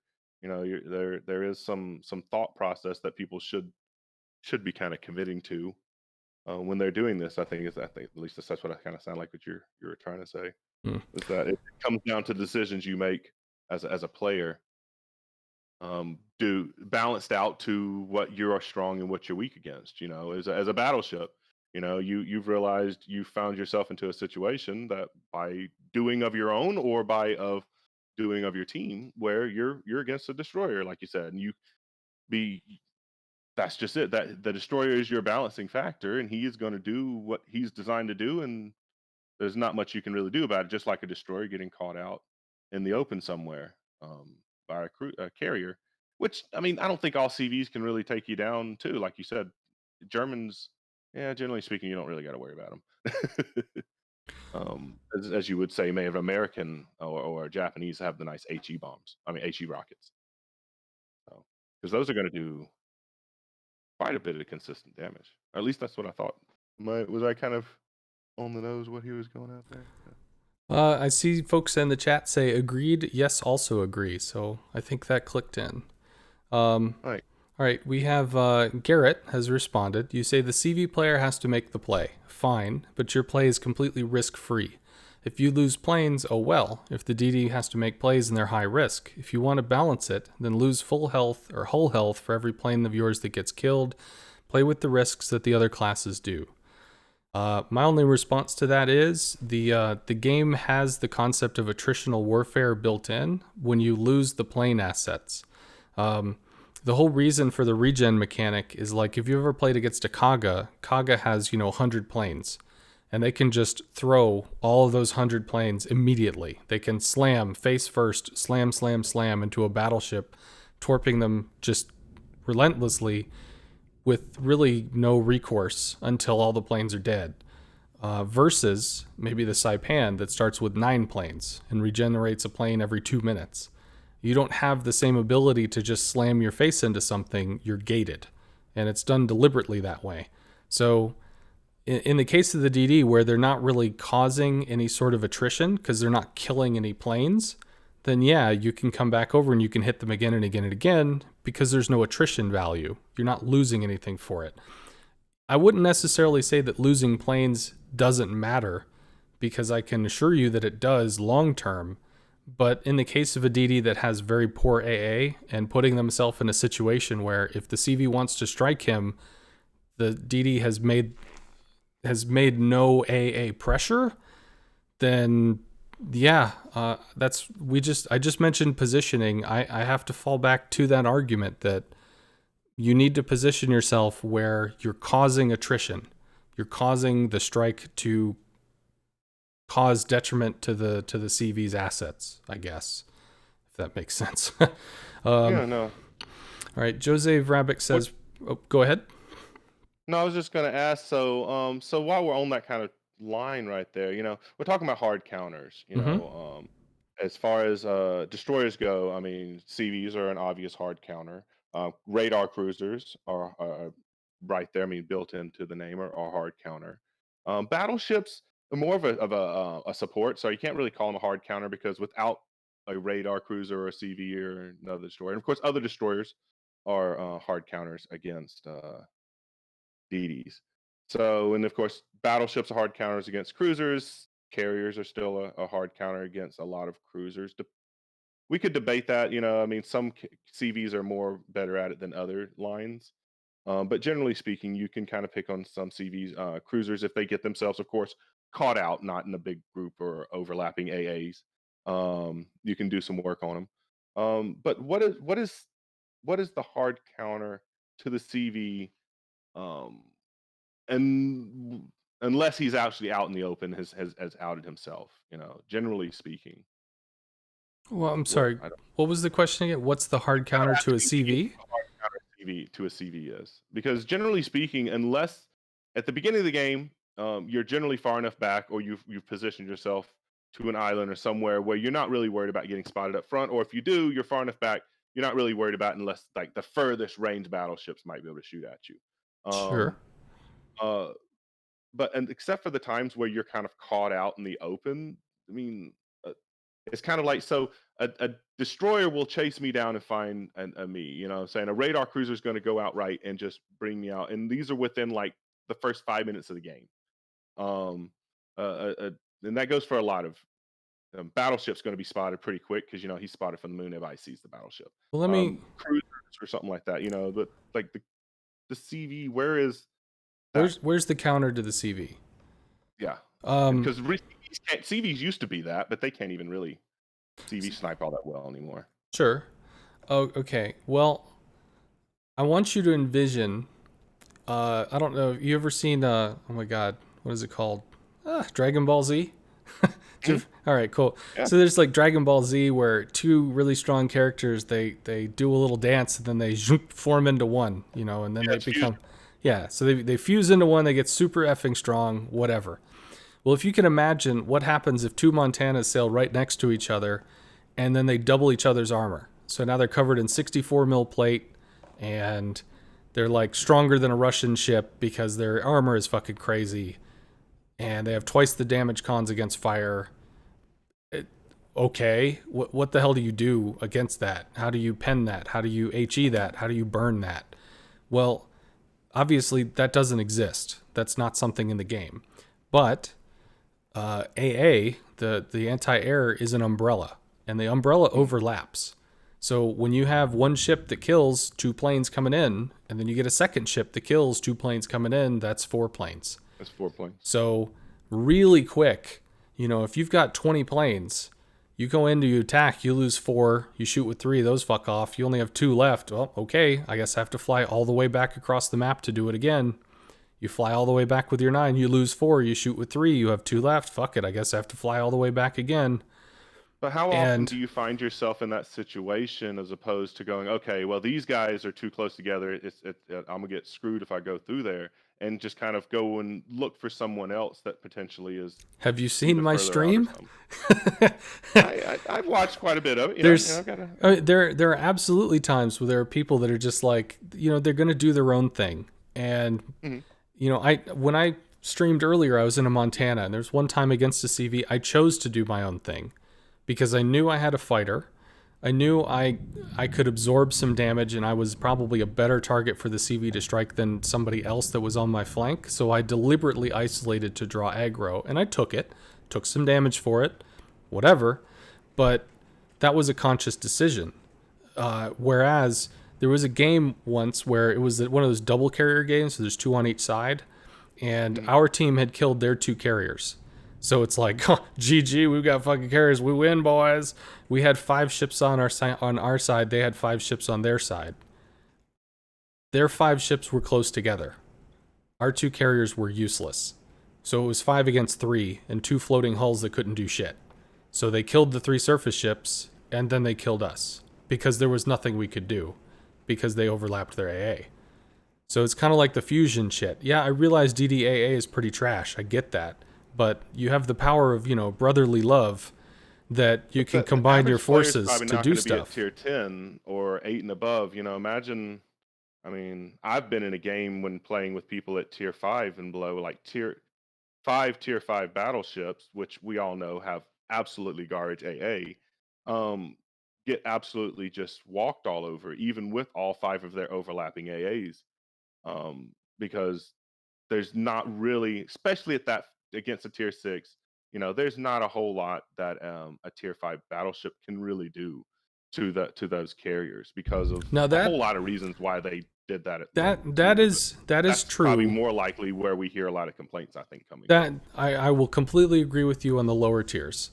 So we had a conversation going into the tier 6 clan battle, and it's like, well, what do we do? Because there's going to be CVs, obviously, because CVs, they bring a lot of information, and information is power. Even if the CV doesn't do any damage, which has happened in those games, information is power. Well, how do you stop this shit? And when we looked at the tier 6 stuff, almost all of the AA was terrible. There were Huang He's, I think, actually had some really, really rockin' AA. Some of the other stuff, maybe a Dallas had some, but in general, it was not great. So how do we just stop the CV from running over everybody? Well, at tier 6, the CVs are still damage gated. Not to say they're not gated at 8 and 10, because they kind of are, but tier 4 is a learning tier where, aside from double torping, which gives an obnoxiously high amount of damage, all the other shit, the rockets, the bombs, that stuff is pretty in perspective. So you can run around shooting shit. 150,000 damage games at tier 6, though. No, not tier 4. 6, tier 4. Tier 4, you get that. 4. Yeah, you get that by torping, because the other stuff really it wasn't buffed to that extent. It's still basically kind of where they left it. They just doubled the torp drop, and then suddenly that completely fucked the damage balance of tier 4 as a learning tier.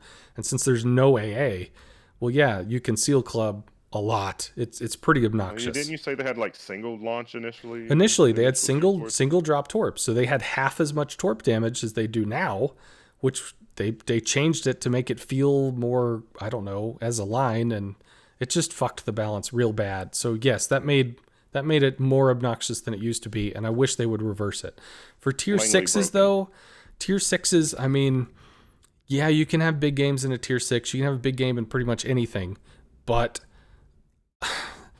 well, you play against tier 8 to tier 6 now. You can, but we're talking about tier 5, tier 6 AA. Yeah, Like, well, what if you have I got three you. ships huddled together and they're like, we're trying to stop the planes and fuck, we can't.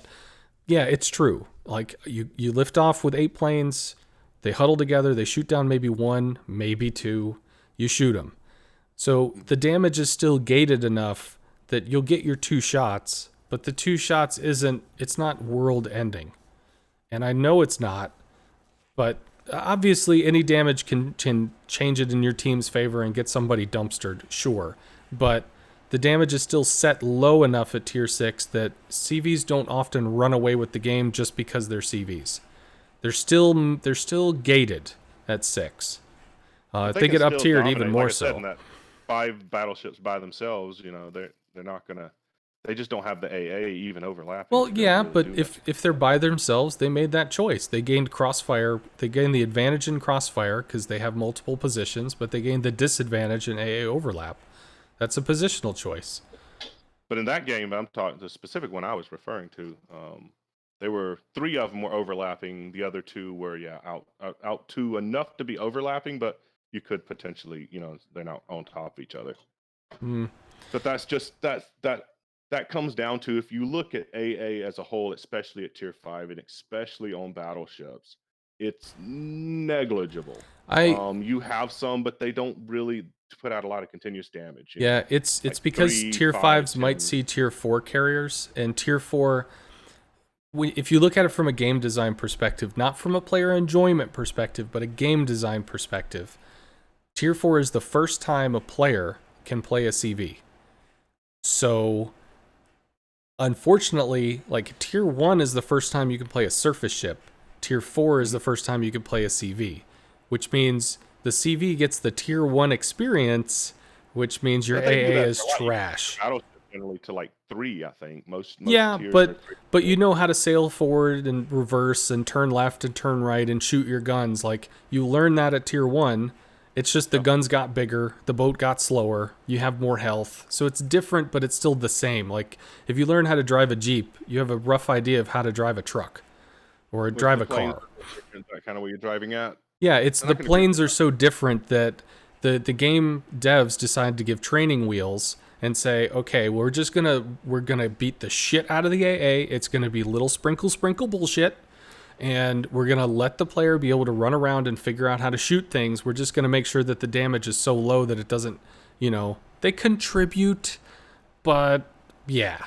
Well, obviously the double torp changed that, but the tier 5 battleships suffer from being in a matchmaker with a tier 4 CV.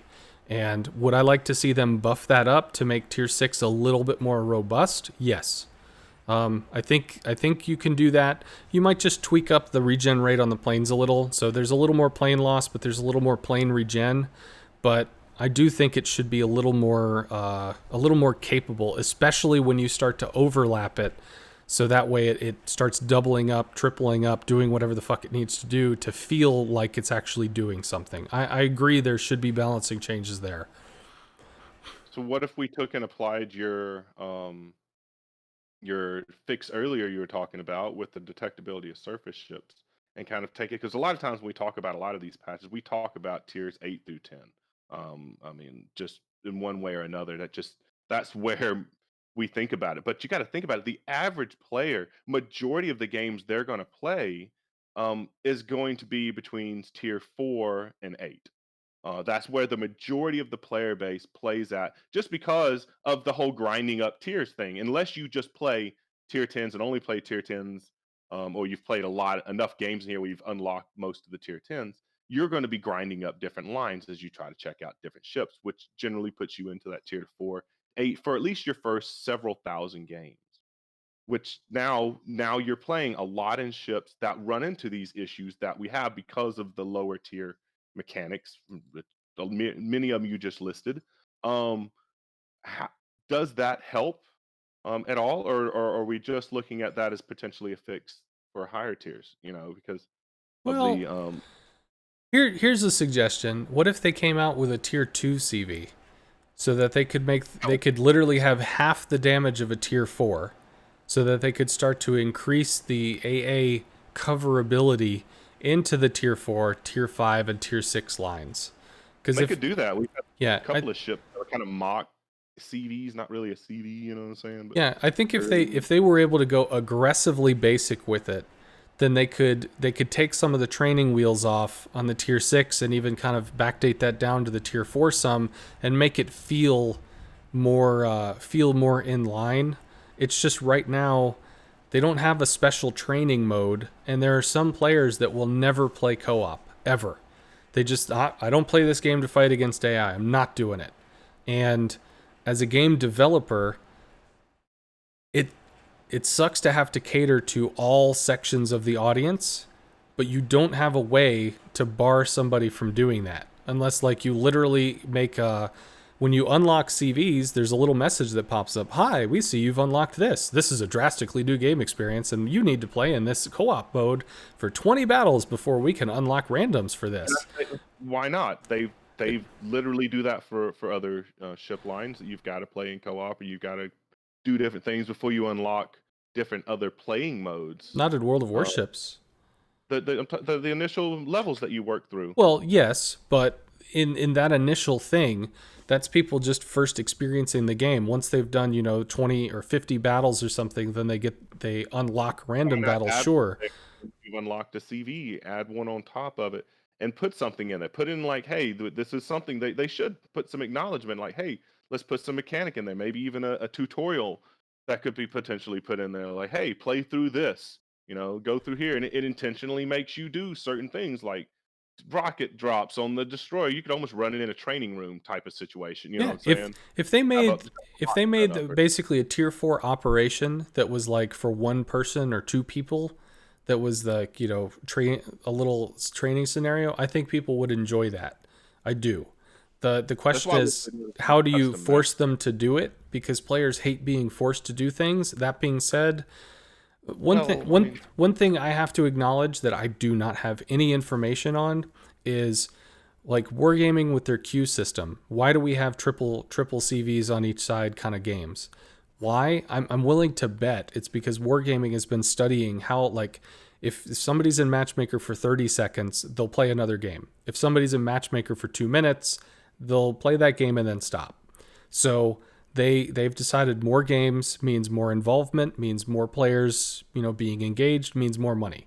So they're willing to go to almost extremes to make sure the matchmaker is singing. And on a similar vein to that, I'm sure they've done studies as to what happens when you put roadblocks in front of people. You have to do the training tutorial, then you have to do 20 games in co-op, and then you can do random battles with this new cool ship class that you just bought and paid credits for. Well, very well, that might just like 40%, 60% of people might just fuck it. And they'll just go back and not even touch it, even though they paid credits for it. And then they contact player support. Refund me this. You took my credits. well, Like, there there it could be there a is a thing. percentage of the player base, and I like to think it's a larger percentage in the one third to or above to half maybe, that do actually like these type of things and at least want to play better at the game and get better by understanding some of these mechanics and would not mind having them put there in front of them if it helps them to play better. If the in point in fact, your stream, somebody who sits there and kind of talks about the mechanics and stuff wouldn't be so popular if people didn't really, for one reason or another, want to understand the mechanics. And that there are plenty of other streams. I mean, I a lot of times get into the mechanics of destroyers and explaining to people how to do it. Like a lot of the things, first things I teach people is turn off your AA.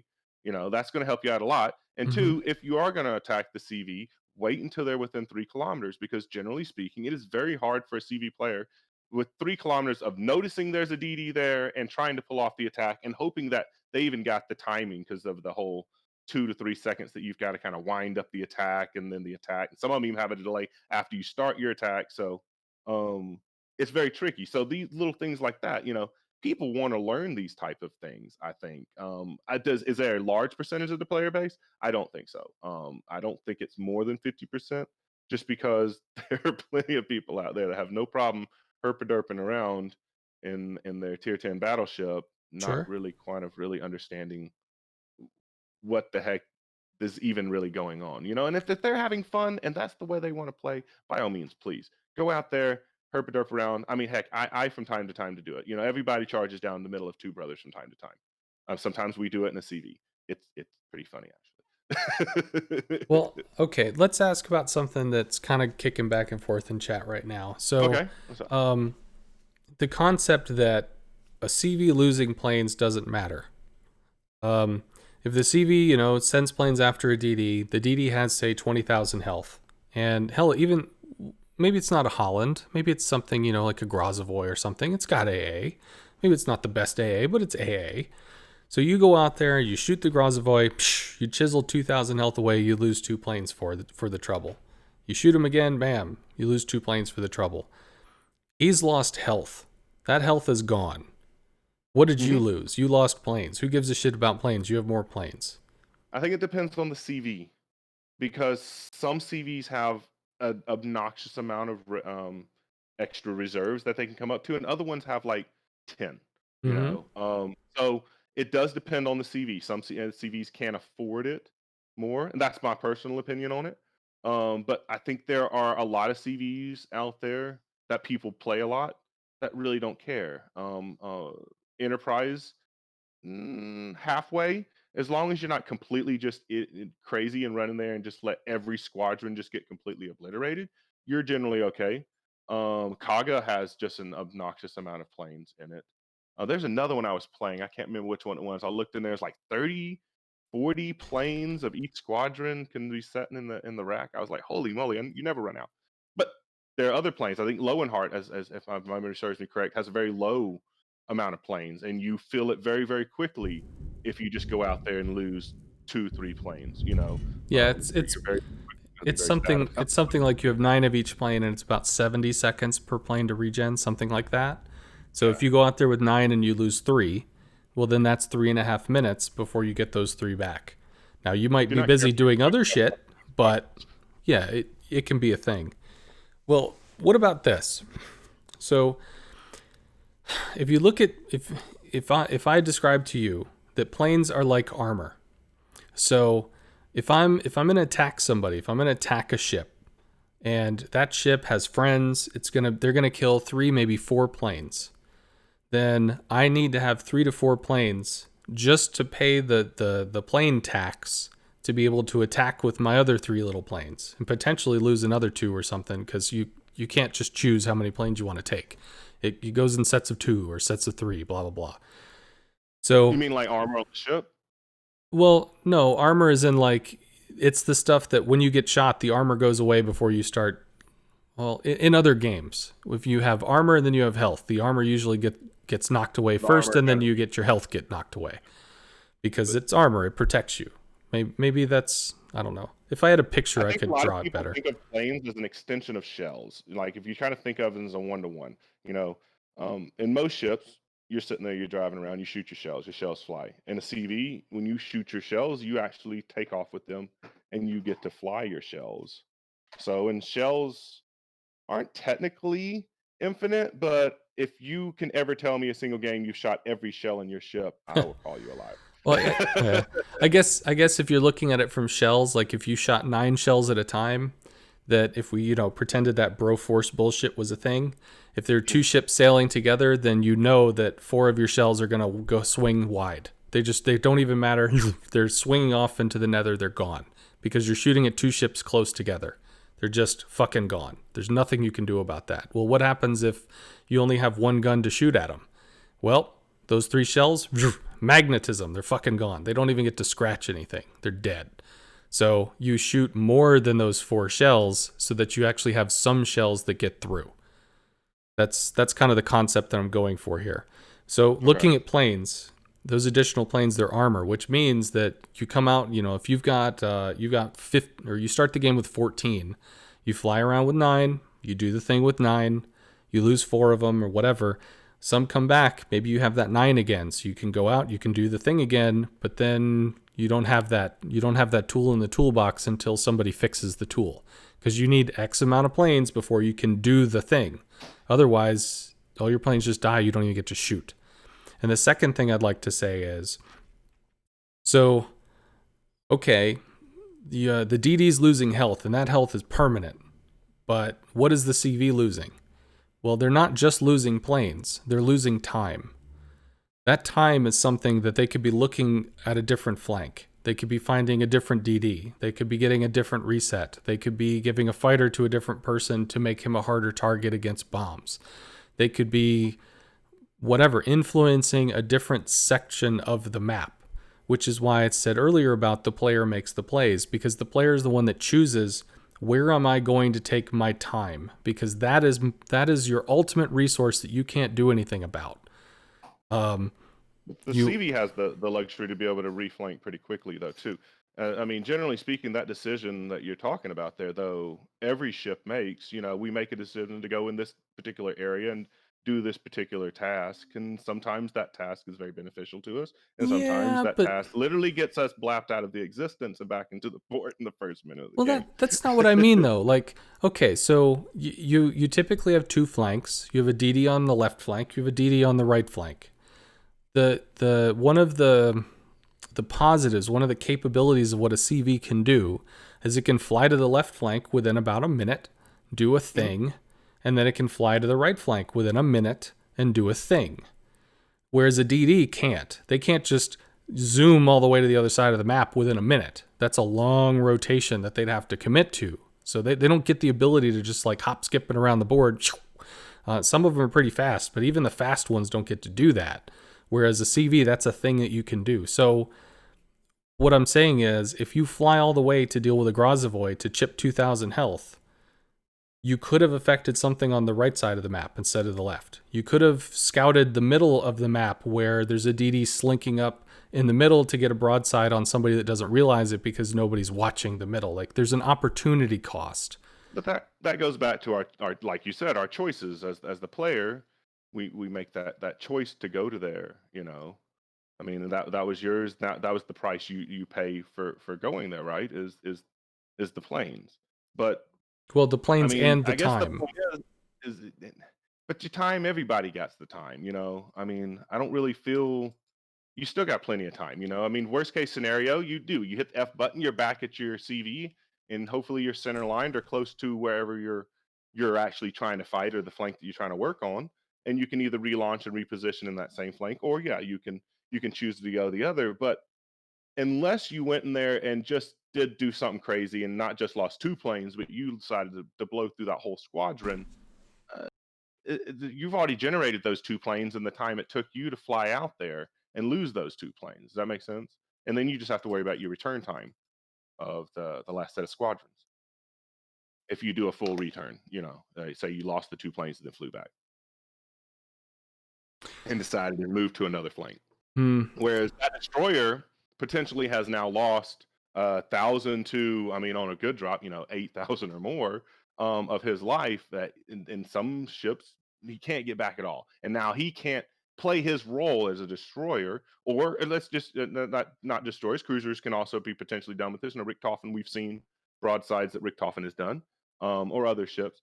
And now you've got to play a defensive game. So now as a destroyer, you're going to play much further back because if you get spotted again at all by the CV, of course, as a CV player, you're going to go, oh, look, 1,000, 2,000 HP destroyer, yum, yum, yum. Unless, I mean, even in the Richthofen, you're still going to shoot them with AP rockets. Even if they overpin, they're going to do enough to take him out at that low of damage. Yeah. Um, so, yeah, I mean, so he's now going to have to, of course, go and play really close to his teammates. Do you know how pissed off players, teammates get when the destroyer is now playing really close to them because he's trying to stay inside of their AA bubble? They're just going to keep saying, "I need intel. I need intel. I need intel." You're going to see it just blapped over and over again on the thing because, of course, I'm not out there doing what I need to be doing or capping or something like that. So, where I think where people are trying to get at is yes, you've lost the planes, and generally speaking, a good CV player is not going to dump his whole squadron unless something really really badly happens. And those planes are going to regenerate back, and most CVs got enough planes in their hangars. Whereas if unless you're just going out there losing squadron after squadron, yes, you lose time, okay, but eh, you chose to go to that choice. You could have chose to go to the other flank. It's just it is what it is. But your ship itself is really not been affected, and we kind of still are neglecting the fact that a lot of these um, newer ones like the Germans are extremely well armored, and they are really hard to do a lot of damage to if you're not into a battleship or like a heavy cruiser shooting AP. That you can really shatter a lot on a lot of these new carriers. So I mean Well, that's a whole another problem that we run into. have you ever played League of Legends or watched the game? I played League of Legends and Cool. Hearthstone. So, um, when I look at what the CV is, I think of the CV as the jungler. The jungler Okay. has shit that they have to deal with that takes time, which the CV doesn't. I mean, there's no real mini game for that. Mostly what the CV has to deal with is the flight. The 40 seconds, the minute or whatever it takes to get from hull to point to target. Okay? So whereas in League of Legends at high-end competitive play, you pick a route as a jungler. I'm going to go to the left, I'm going to take this camp, I'm going to take this camp because that's experience. So I need to make sure that I'm still growing because everybody's growing. And then that's going to put me here, which I'm going to use this position to attack this guy's lane and help him. We might get a kill. We might not get a kill. Do what? You can mitigate that a little bit by positioning generally like I do when I play CVs. I try to position to the nearest island and the nearest point of where I can stay safe, but to my own detection too. So I don't sit back there like a lot of people take a CV and sit back in the far right hand corner of one of the maps and spend like 2 minutes deploying every time they got to reshoot out. So you Yeah, can mitigate it by better positioning of your carrier yeah, to where you're you trying can to take attack. really aggressive position, sure. I mean, some people do that. They just YOLO right the fuck up, smash their face against a rock, and just fly from there. Cool, props to you. I personally don't, but it's not that it doesn't work, and it definitely worked for some people if they don't get their bluff called. But again, I look at kind of from a League of Legends standpoint. They pick a route, they go through their route. At the end of the route, they have a player interaction. They're interacting with an enemy player, usually with backup from the other person that's in the lane, to try to deal a 2v1 situation or a lopsided situation that's going to come out to the benefit of their team. And at the same time, on the other side of the map, they have a jungler too, and that jungler is also picking a route, doing a thing, trying to get to somewhere, eventually resulting in a player interaction. Now, that jungler may not lose anything for it. They may not lose their life. They might not lose any money. They might lose some health. They might not lose any health. But they still did the thing. They still exerted the influence, and it still took time. Because instead of going to that lane, they could have gone to a different lane. That other lane might have resulted in a kill. That other lane might have been attacked by the enemy team's jungler, and if he had gone there, they would have been 2v2, and it could have actually turned into something their team could have won, or it might have saved a teammate. So it's opportunity cost. It's where did you go? Like a DD doesn't have that choice. A DD is where they are. They have the options that's available to them. And if they want to move, they have to commit. Well, okay, fuck, it's going to take me 3 minutes to get over there. But sure, I'll go over Yeah, the there. surface ship Whereas movement the speed is CV pretty does low. not. The CV is like, I'm looking at the map. I see 2 pressure points. This is a battleship that's about to get fucking blapped by a destroyer unless somebody sees the destroyer to at least attempt to do something about him. And over here, I see a battleship that's pushing full tilt that's about to come around a corner and be able to put extreme pressure on a cruiser that doesn't have enough time to turn to be able to kite. So where do I exert my influence? Do I go to the DD? Do I go to the battleship? And going to But the do you think that DD, time that they cost you is part of the counterplay?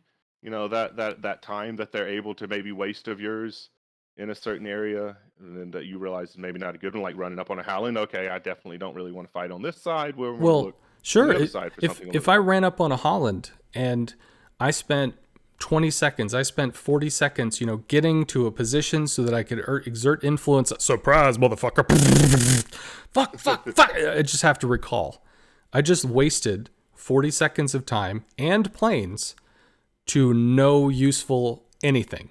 But for the destroyer, isn't that kind of his counterplay to you? He It wasted some of is. that time of yours and took out some of that. So I Absolutely. mean, That was something that he is great at doing and did successfully. That's an excellent play on his part. nice.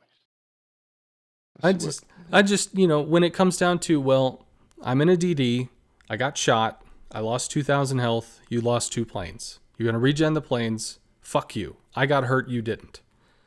I get that, Oh, yeah. but it's not just the planes that you lost. If you lose enough planes, you restrict the ability for the CV to use those planes as a tool. And you start lowering the tools in the toolbox so they only have X amount of things that they can do. And that's when you started losing enough resources, you get cock blocked in those areas. But I just want to point out that when you spend that 40 seconds, that 50 seconds to go find the DD to take the 2K health, it's not just about the 2 planes you lost. It's about the fact that you went all the way out there to deal 2,000 damage to a DD that maybe is not dead, still going to run around doing DD shit. And that was maybe a minute that you could have spent doing something else that might have saved a different teammate, done something more impactful in the map. Like you don't have the ability to just delete a ship. You have the ability to chisel in your little 10k damage. What's your little 10k damage going to do? Sometimes you'll get ships to turn from torps because fuck torps, and they'll turn instinctively, so it'll slow them down. It'll break a push. Sometimes you can, it's 2 ships that have 20,000 health. They're 2 cruisers, like 2 Des Moines are shooting each other, and you're able to, you do your little 10k damage, and then suddenly it's 20-10. Well, your cruiser's probably gonna win. It's not that you got the kill, it's that you made it the fight that was an even fight into an uneven fight, which is why in my head I see this like a League of Legends jungler that you surprise motherfucker out the bush and you're able to make, an uneven fight. It doesn't mean that the other team can't surprise motherfucker you right back with a DD that's AA spect or a fighter that you couldn't see, or it's just something. That's how I see it in my head, I guess. I can agree. Time is a valuable thing. We only got 15 minutes in the game, and if you're having to kind of constantly pivoting, so I can definitely give you that argument there as far as that goes. The time is definitely valuable to the CV player, and as a destroyer, I can definitely take it as a win that I've wasted some of your time because I. But in the defense, as there's plenty of people have seen before. I mean, yeah, if you're the wrong destroyer in the wrong place, caught by that CV on his first push out, I mean, it's going to be a very happy time for the CV player and not a very happy time for the destroyer. Yeah, we had similar And then, issues in the competitive where, like, when people were running the Stalingrads and the CVs were new, they got spotted early while they're still turning to get to their position. Whap! Multi-Citadel. Fuck, I'm down 30,000 health. mhm. Great. And that's going to affect the rest of my game. So, yeah, like, I definitely, those off-the-cuff interactions can be a bitch. And that's why I don't generally have anything against those particular interactions, because every single tier of ship um, can have that happen to them. A cruiser, if you're the first cruiser spotted, every cruiser player knows you do not want to be the first cruiser spotted. Yeah, First no cruiser fun. spotted, if very unlucky, a lot of games you're going to be blapped. I mean, or knocked for a lot of your damage, if not completely erased. Battleships, same way. You're in a lot of battleships. If you get caught in that broadside on that push to try to get to the flank, and something like a Yamato or a Montana or New Mexico, pick your flavor, um, catches you right with a little bit of RNG, it's there. CV players don't as often run into that particular initial push just because, well, unless you're one of those ones that decides that you're just going to push up really aggressively and be within surface detection range, like right off the rip of the match. Generally speaking, that's not something that they would run into. I don't know where I was really going with that. I was going somewhere there, and I lost it off halfway. It's been a long back and forth. All right, so I've seen. I haven't been able to read this because, I mean, when I commit to a conversation, I'm pretty mentally into it. I can read like a quick sentence and jot a reply, but Joza Vrebik has been just saying a lot of stuff. DD also losing time dealing with the CV and HP. What's the CV loss? Plane that he gotten back. So the DD is also losing time at the same point. Sure, but there's 12 people on a side. You're affecting one. If you look at it from like a different way, you could say this. Because okay, what happens if your planes find a DD and he smokes? Okay, so he sits in smoke. Maybe the planes don't fuck off. Maybe they're just like, whatever, I'm gonna wait out your smoke, bro.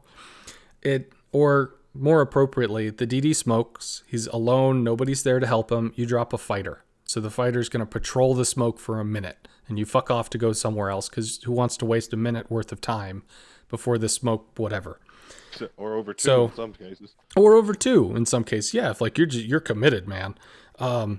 Well, that's the equivalent of like in a different game of a stun. So sometimes you play a stun spell or a stun instant card, you stun something and it's just kind of knocked, and it can't do anything for X amount of time. And I kind of liken that move where the DD smokes and you put a fighter over it as a stun. You've stunned the DD. It's going to hang out there for about a minute unless it wants to break the stun and risk being spotted and shot at or something. So if it breaks the stun, it risks a potential penalty. But I tend to See, look at that me as a stun. I think your way of looking at this as a tabletop game is very interesting because the average player, I would imagine, looks at this game very much more like an FPS. You know, you're running around, you're gunning, shooting. You're just much slower, but a lot of it you're still running and gunning. Whereas, yeah, I mean, from just playing what little bit of carrier play I do, there is a lot more thought that goes into a carrier play because of almost your vantage point and your ability to really go whichever flank you need to and be able to reposition to a flank very quickly, and kind of make those quick decisions. Whereas your average ship, the very first thing you do is you decide which flank you're going to go to, and most of the time you are committed to that flank and you do not pivot, because a lot of times pushing away, unless you're really good at kiting, can put you into a bad situation. You're broadsiding, so most of the time people don't flip flanks. Um, and whereas, yeah, CV, you could swap flanks. I don't know what. I mean, if you really wanted to, probably in the tens to maybe over 20 times in a game, if you really just Well, going back and yeah, forth, you know. hull So wise, it's going to take however long it takes to sail, but plane wise, planes are very fast. They're going to get to a hmm place. So like, yeah, if it's the long distance place, if your hull is hard committed to the west flank, it's going to take you longer to fly to the east flank, but you can.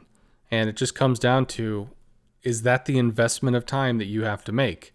Is it more to your advantage to take the 30-second short route to deal your little 5 to 10k damage than to take the 60 to 70-second route to deal your little 5 to 10k damage? Is it that fucking important that you do it?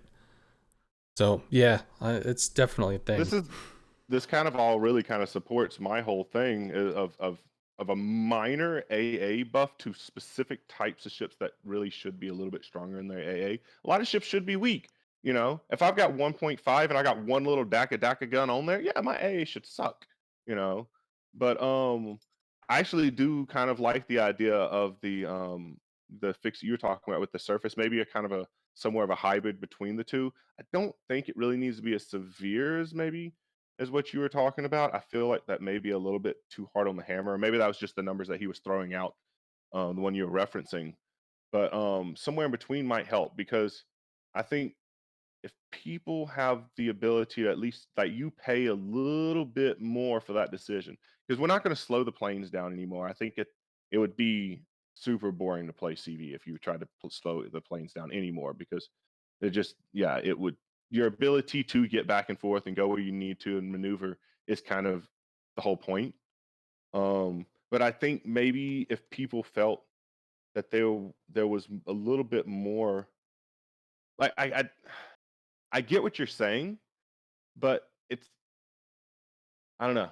I I think that it goes back to, like I said, it's your RTS, your ability to look at it more like spells and stuff instead of just outright just Yeah, like the feel of it. a Yeah. combat game Well, of I some mentioned fashion. I You know what I mean? mentioned that early. Like, okay, when I play League of Legends, I play a character. I exist on the Mhm. map. So my head is where the character is. And even though there's other stuff on the map, I even have a fucking mini map telling me that there's stuff on the map.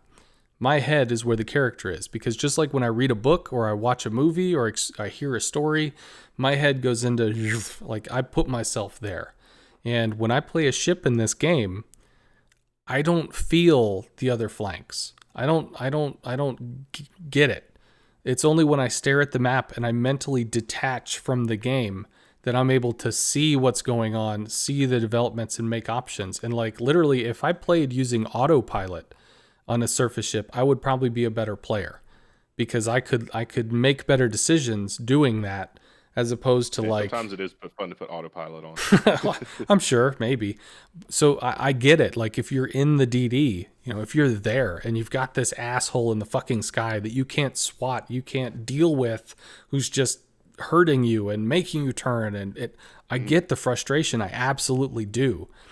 I just tend to look at, I look at the overall game and how does the game move from the beginning to the resolution.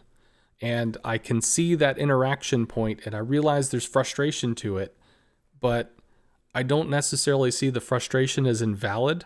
And I have learned in game design over the years that frustration actually causes, well, it obviously causes negative emotions. Let's not beat around the bush on that.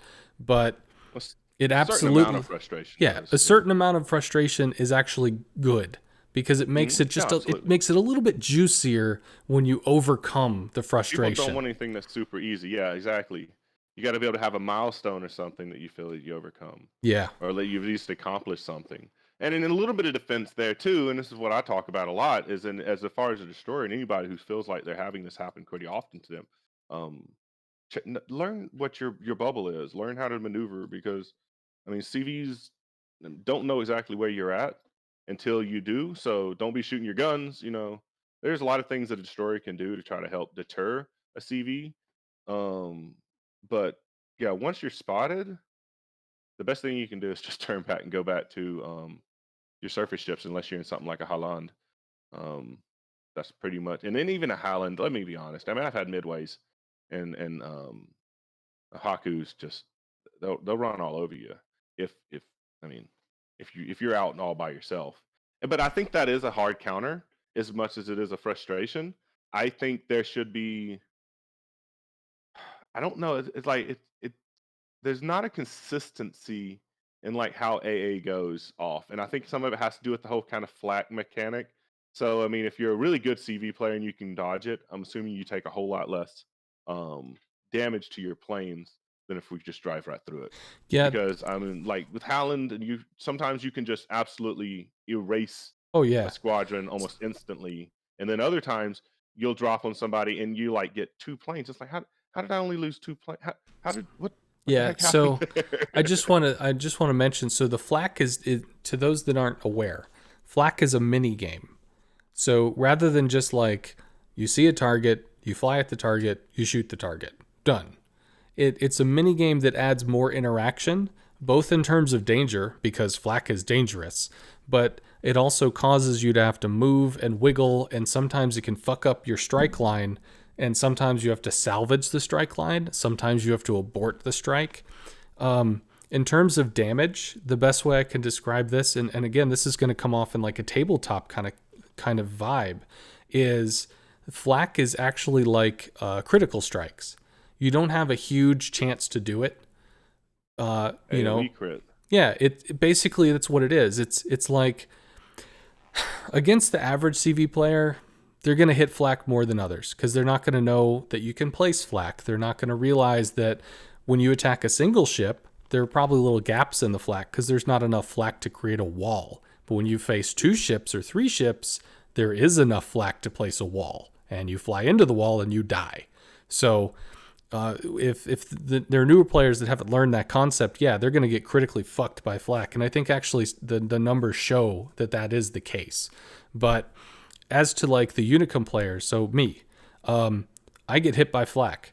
I swear violently when I get hit by flak, and it slaughters planes, but it doesn't happen often. So like out of say 100 attack runs, I probably take some form of flak damage 15 to 18 times out of 100, and I get critically fucking just bitch slapped 2 to 5 out of those times. So if you look at it almost as like a critical strike table, just mathematically you chart it out. 5% of the time, I'm just down. And then, 20% of the time I'm going to take extra special fuck you damage, but I'm going to continue the strike or something. And one of Does the things, flak go ahead. does flak apply to the planes that fly through it or the entire Through it. squadron? Through it. There's a physical model that places where the planes are, and then there's a physical puff that appears. So if the plane touches the puff, it eats flak damage. So it's actually placed that way. It's a little weird, but I mean that's just they mathed that in. So it does actually have physical location. So if you see a flak puff, it'll hit those planes will start smoking, stuff like that. One other thing to know about the Holland, I don't know this. I don't have access to the game mechanics, but if you look at the flak in the port, if you hover over there, it says hit chance 100%. But then you go to the Montana and it says like hit chance 70% or something. So what flak does is it looks at the direction your plane is going at the time that, Mr. Flak Cannon Man is about to shoot the gun. And it forecasts like 1.5 seconds into the future where your plane should be. And it shoots. And I think the accuracy is how tightly clustered to your actual track it's going to be. Because the Holland has extremely accurate flak, which can be extremely hard to dodge, which means you're just going to be eating like fucking aerial grenades, ripping into your planes, as well as the continuous damage, versus when you have like Montana flak, which is kind of spread out. If you hit it, it hurts, but it's spread out, so you can usually kind of move and kind of find ways around it, because I assume the accuracy is less. I don't know if that's actually how the mechanics play out, but I have noticed that the things that have the higher hit chance do seem to be more, spawning on top of you, or just directly in your fucking way, and you just take Luckily, really nasty strikes in the from long it. range, though. It's not in the short range on the Howland, though. Correct. Well, that's that way on all ships. The flak only fires outside of 3.5 kilometers 3.5. because once you've gotten through the mini game, you need roughly 3.54 kilometers to make your strike. So you have to be able to line up the strike because you have to get the accuracy for the strike and blah, blah, blah. So there's a mini game in getting to that point, and then you go in. And it actually, if you position in such a way that you have a ship that's 3.5 kilometers away from your ship, that mini game keeps going with the other ship's flak. So you have to lock in on your attack line. You're not moving anymore so that you can go in and make the strike. But they still drop flak on you. Yeah, but there's still flak there, and sometimes, fuck, I'm dead. Awesome.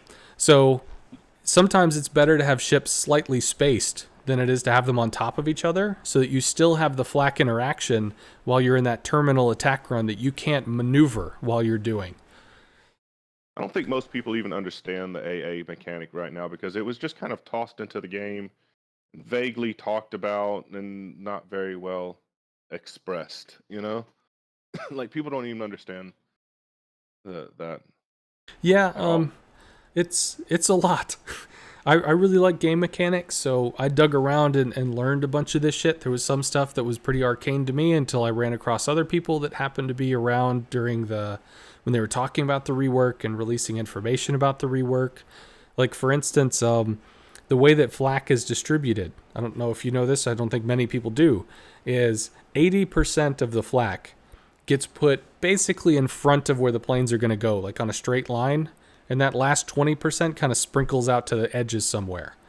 And you ever done a training room and videoed the flak dispersions on the different? I haven't tried to make a tutorial or anything, but yeah, I have used training rooms to try to express to people. I just do it impromptu, while the stream is up. People have questions, I'll show them something. Because you can place flak, like I said, it just forecasts into the future. Well, you point your planes to the left and then you cut to the right, and then they forecast into the future and you cut to the left. So you're placing the flak not on your attended course, because you're doing the whole snake weavy thing, so that you can get through to make your attack run. It's like they lay down flak. Now I have noticed this in a line, so it seems to go down a line, and it seems to be several different shots. So sometimes one will be missing, and that's the one you get to fly through and not eat all the fire. Yeah, it's the central section is 80% of the flak that's fired up until it saturates at 8 or 10 puffs or something. And then the rest of the puffs get distributed out wide. So when you have multiple ships overlaying flak, you get a wall.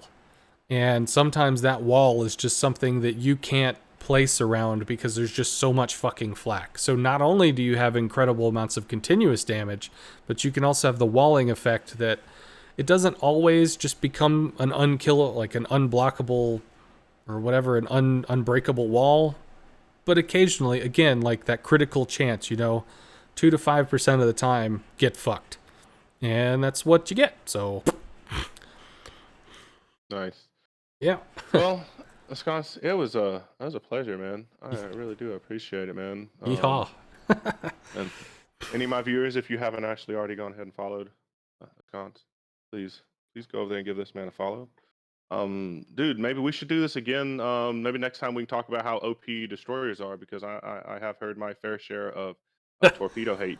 Sure. Um, Well, I'm so not I a think that DD would be main, but I have played a battleship or two where I've had incredible mind-bending rage breaks, knowing oh that there I was fucking nothing I could do to where I'm just like, fuck it. I'm just going to charge him. He's going to kill me, but if he doesn't kill me, I'll shoot him, and then he'll kill me. So, yeah. I've had several CVs lose it on me because just the 15-kilometer torpedoes in the Howland are very useful at being able to sneak just into aircraft detection detection radius. Yeah, without telling the CVs that they know. Did you know that if you Yeah. spot a CV, it doesn't necessarily tell you the CV that you're spotted? If there's nobody that is within the detection range or something of the DD, it doesn't always light up. So if You don't if always you get the spot it, aircraft carrier detected. yeah, if you spot it like 15 or 12 clicks or something, there's a range where something has to be close enough before you get your CV is detected. Unless somebody else is like within a certain range to the DD as well. I don't know what it is. I just know that it exists because I've been lit and shot and it doesn't say that I'm detected. So I'm like, the fuck? Yeah, it works on the Shimakaze too. Yeah, you can just drop up in there just inside of the detection range and just drop your torpedoes.